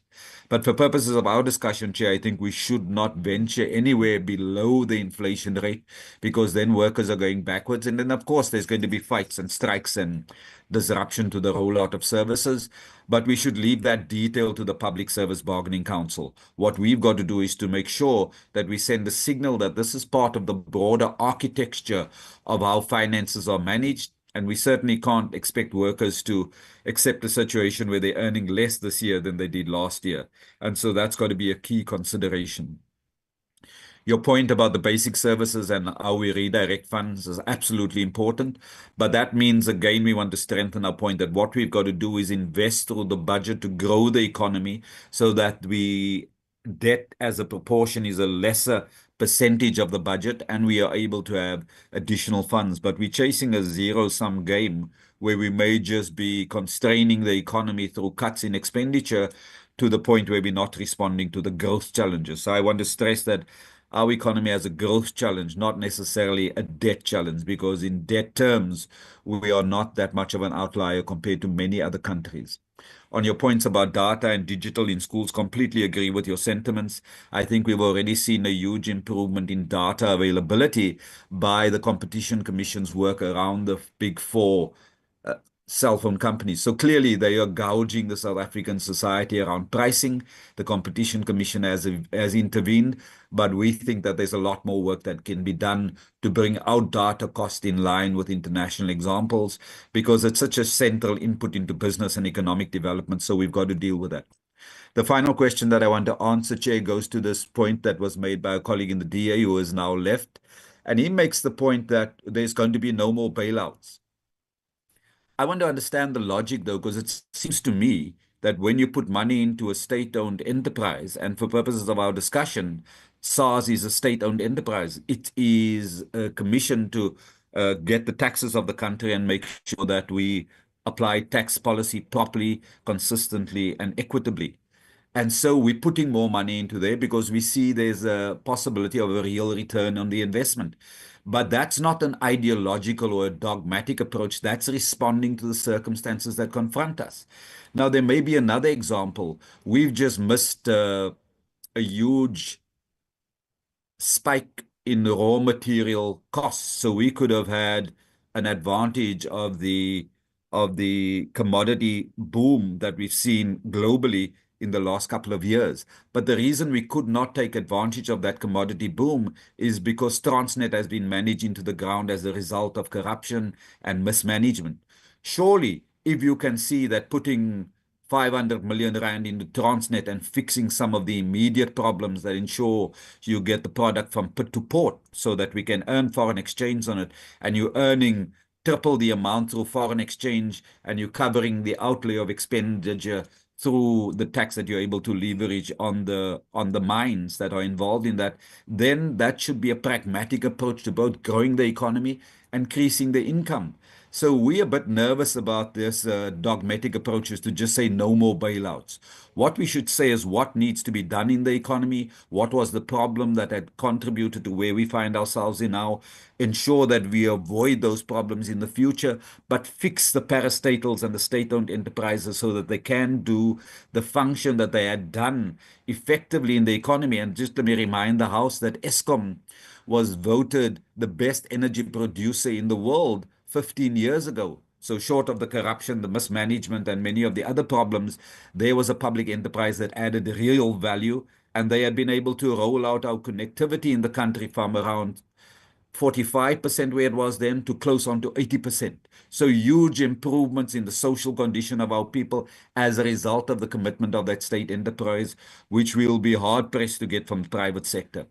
Our point is, Chair, we've got to be pragmatic rather than ideological. If the government of national unity is going to say anything and add any value, then it's got to look at responding to our challenges with solutions that have South African characteristics and not just the slogans about the liberals who want to privatize everything. It's about responding in part to the challenges that we have with real solutions that speak to the problems. Thank you very much, Chair. Thank you. I note no response on my request for membership, therefore I will take it as declined. Uh, Let me proceed then to the responses from some of the other members that are here. Let me work my way through to the South African Human Rights Commission, and then please let's be disciplined about time. Let's keep it. Thank you, Honorable Chair. In my previous life, I'm a practicing advocate, so I adhere to instructions. I'd firstly like to, through you, Honorable Chairperson, apologize to the Khoisan and indigenous people for the failures of the Human Rights Commission in assisting you as a community realize your rights. I'd like to apologize profusely for that. And I will take these conversations offline so that we can have better discussions. The new cohort of commissioners are young people who are working on the ground to ensure that we restore the dignity of the Human Rights Commission. So that's the first point, Chair. Chair, in respect of your response, in respect of the funding, whether we should fund the Human Rights Commission or whether we should fund access to water and those aspects, the simple answer is yes. However, the answer is not as simple as that. It's far more complex than that.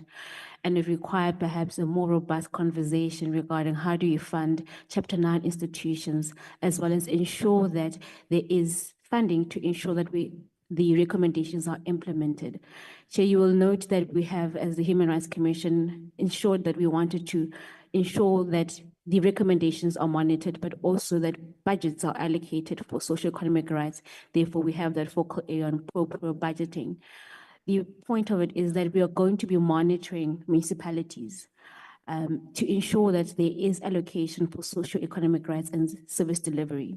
What we are going to be doing then is then table it based on evidence-based research and have it before Parliament to have a discussion on whether local government or local municipalities need to retain the 9% that they've been given, or there needs to be an increase. However, given the fact that we have not started on the research, it would be amiss of me just to say that yes, to further elaborate on the answer on that complex aspect. But lastly, Chair, what we have done as the new cohort of commissioners is we are trying to engage in a more collaborative effort to ensure that we fulfill our mandate with the restricted budget that we have. And I think all Chapter 9 institutions will come before you and ask for an increase in budget. However, there is a concern that most of us have returned the budget over the years and have not utilized it effectively. Hence, I'm saying the simple answer is yes, but it's far more complex than that. And we, as the Human Rights Commission, are more than willing to come back and have those discussions so that it's not just a simple answer. Thank you. Thank you very much. Jean, let me allow you to respond to the questions that were specifically to you, so you don't have to. Thank you, Chairperson. So I think I just want to start by, I think as a response both to yourself and to Honorable Lekhanyane, that I think it was Audre Lorde who said that we don't live, there are no such things as single issue struggles because we don't live single issue lives, right? And I mean, all these conversations that we've had today about the challenges in education, I think they all speak to the environment that we're in. They speak to the economic realities on the ground. They speak to the safety issues that, you know, comrades at the back also spoke about, and many other issues. And I think on the question on what we mean by other devices, I think it's very important just for me to clarify that when we speak about educational technology, we aren't only we aren't only relating to devices, right? We're talking about the environment that enables innovation in the classroom, not just for kids, but for their parents. Recently, we had an annual event that Ingenie hosts called the South African EdTech Week, and we'd really like to have you there next year. And one of the participants said something very interesting along the lines of we need to be looking at the home as a site of education as well, as a site of learning. So there are many other things that, you know, when you look at our portfolio and various companies that we work with, companies that African Code, which basically is a company, a startup, an edtech startup rather, that focuses on supporting learners, primary school learners, as well as their parents, to learn robotics and coding and be able to do that in any classroom. We had a live demonstration at EdTech Week, for instance, where the founder of this company taught us the fundamentals of coding and robotics without using a device, right? And I think educational technology really, at the heart of it, is about innovation, is about for allowing us to have the digital skills, but to also be using the resources that we currently have, because the reality is we can't wait, right? The reality is we can't say we want to learn how to code, or we want to learn how to use artificial intelligence in ways that speaks to our context and our environment in South Africa, because we don't have these resources that we're speaking about. So I just wanted to add on that, you know, there's another company as well, part of our EdTech Acceleration program that we supported this year, called Finta, which basically uses games and gamification to teach kids the skills of using money and engaging with money. So those are part of the things that, you know, education technology is meant to spark the curiosity amongst kids. It's not just giving kids devices and saying, navigate that on your own. It's about the teacher training aspect that I spoke to earlier. It's about, thinking about how do we do innovation fit for our context, fit for the resources that we have. And then on the second question, I will hand over to my colleague Dumelo, who's just going to address that latter part from Honorable Ms. Maimane. Thank you, Chair. So in line with debunking educational technology as merely just the use of devices or needing data, we have engaged with the white paper on e-education, and we are actively advocating for engagement in the legislative process that will allow for the expansion of this definition and therefore have fiscal resources allocated to it. And furthermore, we note and accept Honorable Lekhanyane's suggestion to further engage the processes and in order to advance the mandate of making education more equitable and accessible, and also just making sure that we reach the global standard, especially in education. Thank you. Thank you. May I then recognize Masingetan? Proceed from there. Thank you, Chair. I just want to touch on the question that was raised by honorable member, but I noted that he left already, with regard to our relationship with the City of Cape Town and the provincial government of the Western Cape. My response on that is that it is not about the municipality. It is not about the provincial government, but it is about us uniting as a community, assisting the municipalities, assisting the government, because I can attest that there are people that are still on the waiting list up until today, waiting for services to be rendered, waiting for houses to be built, and the situation is not becoming better. It is becoming worse. Chairperson, the level of unemployment is there. I don't know how our relationship should be with the municipalities or with the provincial governments.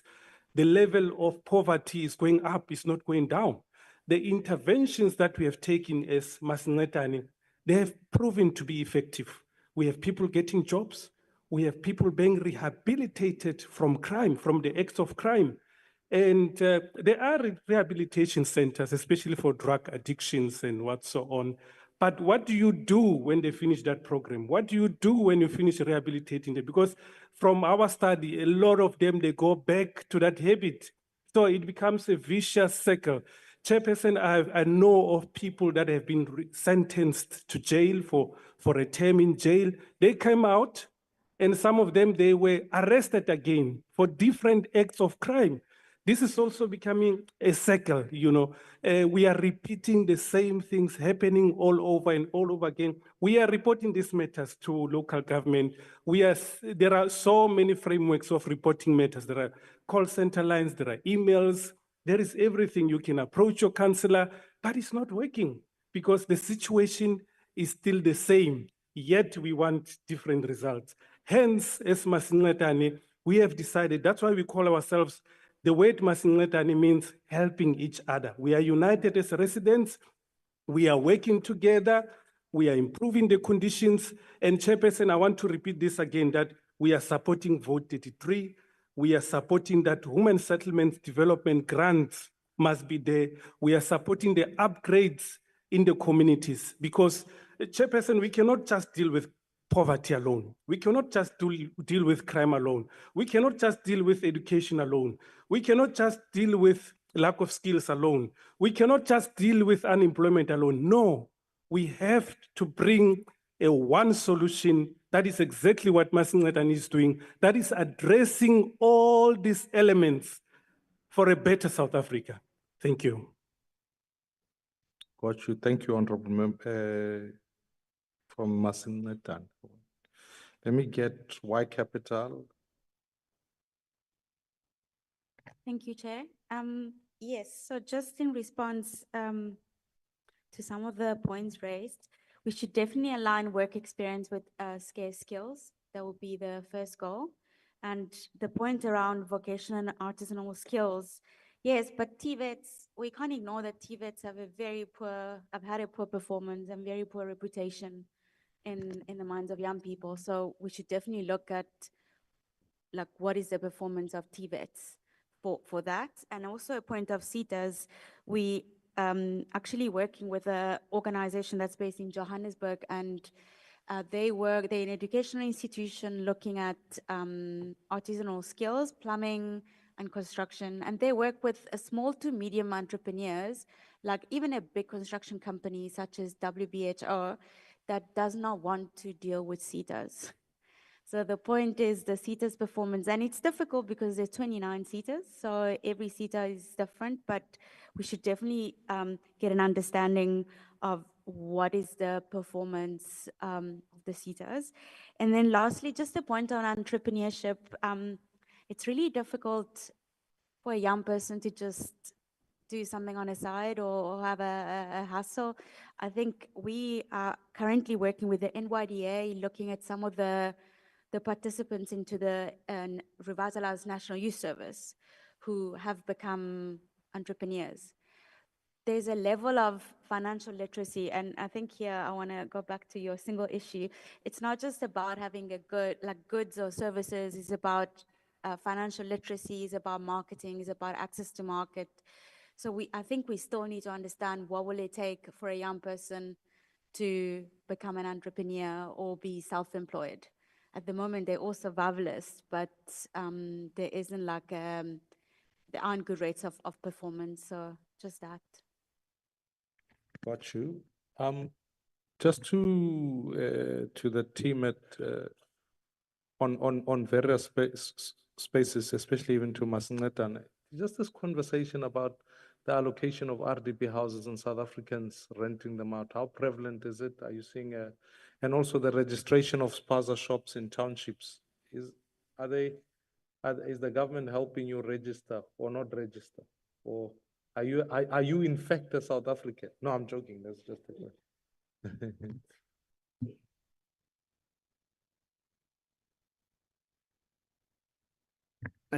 Thank you very much, Honorable Chairperson, and greetings, colleagues.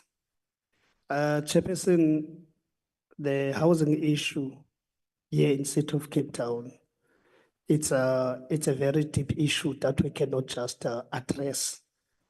We will need to engage more with provincial and local government, because currently, as you are sitting here, people are fighting and killing each other in Mfuleni due to housing corruption, where the councillors are selling their houses So ultimately, the beneficiaries who have letters from provincial and state of Cape Town government still don't have houses, places to stay.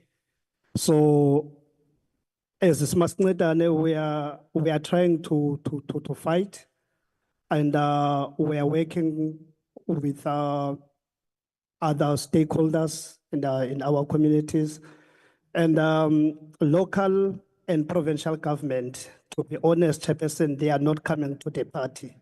They seem to ignore whatever thing that is happening concerning the housing issue in our areas or in our communities.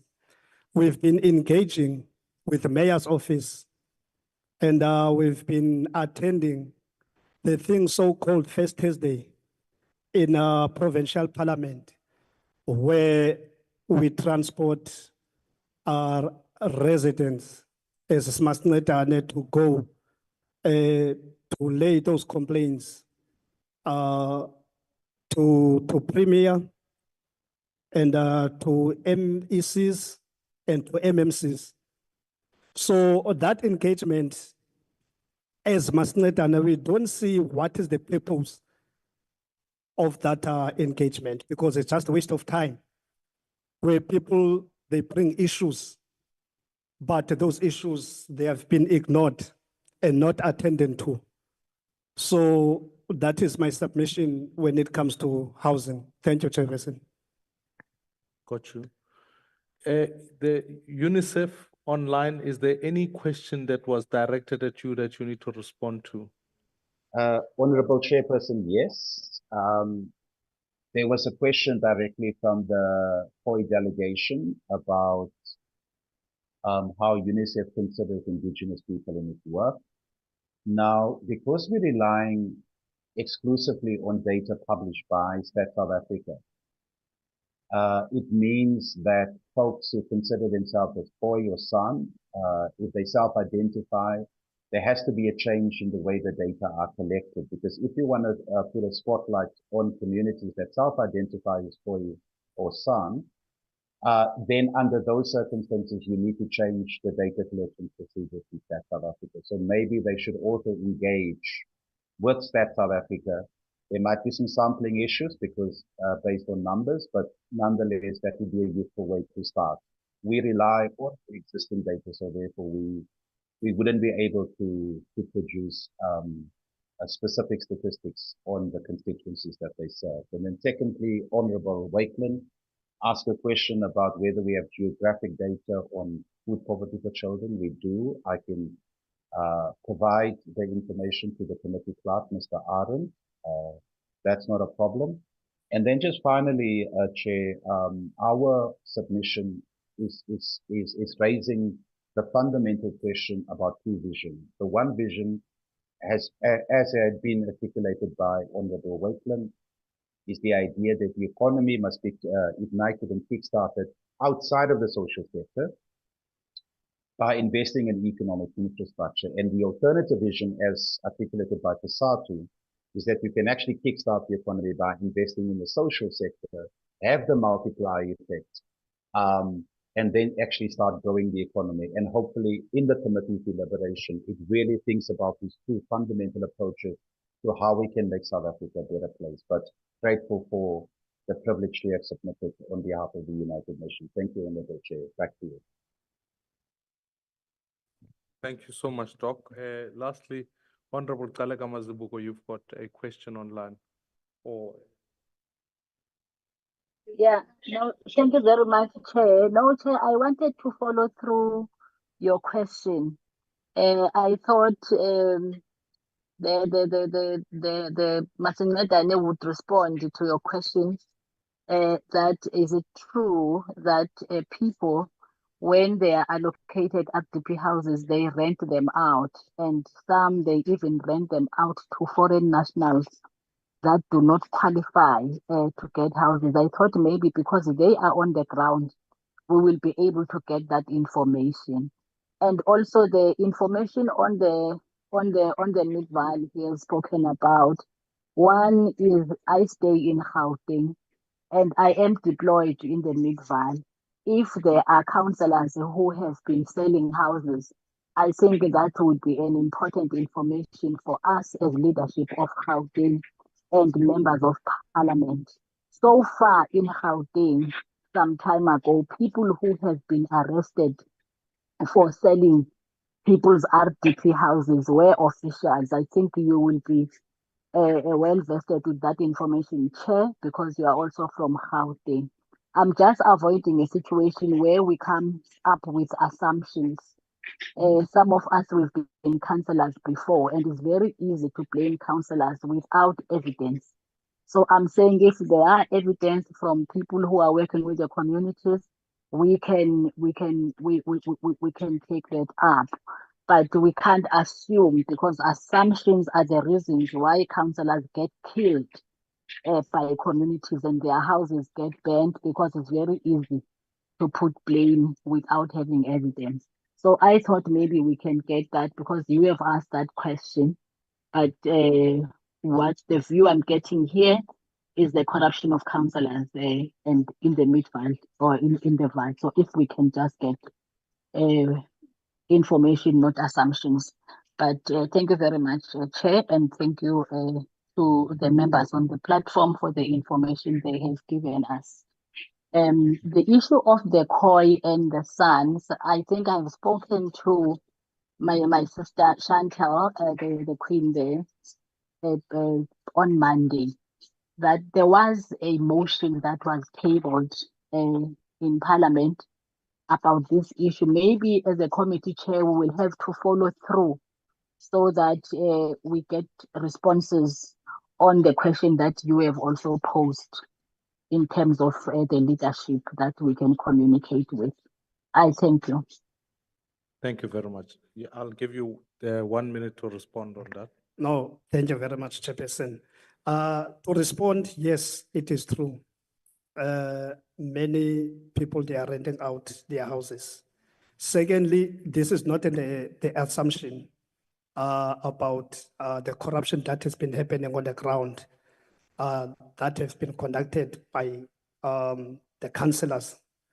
In particular, we do have a solid evidence, but we cannot go around with the evidence. We do have a solid evidence. I can provide that evidence anytime, any day, and anywhere.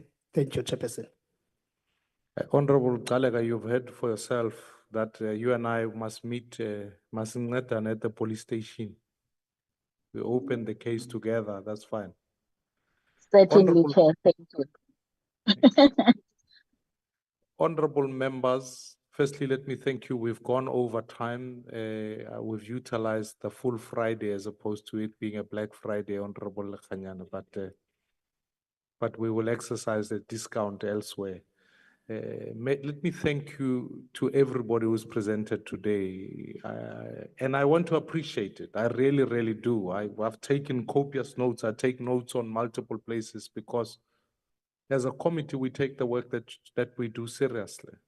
And we think that if there's any ambition, it is that in the 7th administration, the people are represented. I'm not impugning anything on former administrations. I'm merely highlighting the fact that the Money Bills Act, which governs the budget, empowers Parliament to be able to make adjustments, amendments, recommendations on the budget. And that is the bill that governs the work that we are doing today. And so it is in that spirit and that principle of that law that we are taking this process going forward. So I appreciate it. There are written submissions that are here. The committee will meet on Tuesday, hopefully to consider the consolidation of the inputs today. It will then be tabled in Parliament on the 5th of December, which Parliament is a publicly followed program. So you can tune in online and that report will be debated on the 5th. So you can hear a little bit more about the inputs from today going forward, depending on where they find themselves in the report. But again, I say, let it not be the last time, because Budget will be tabled in February, and then we'll go from there. Thank you very much, everybody, and to all the members on the platform. Thank you. Much appreciated. It is now just after 1 o'clock. The meeting is adjourned. Thank you. Thank you, Chair.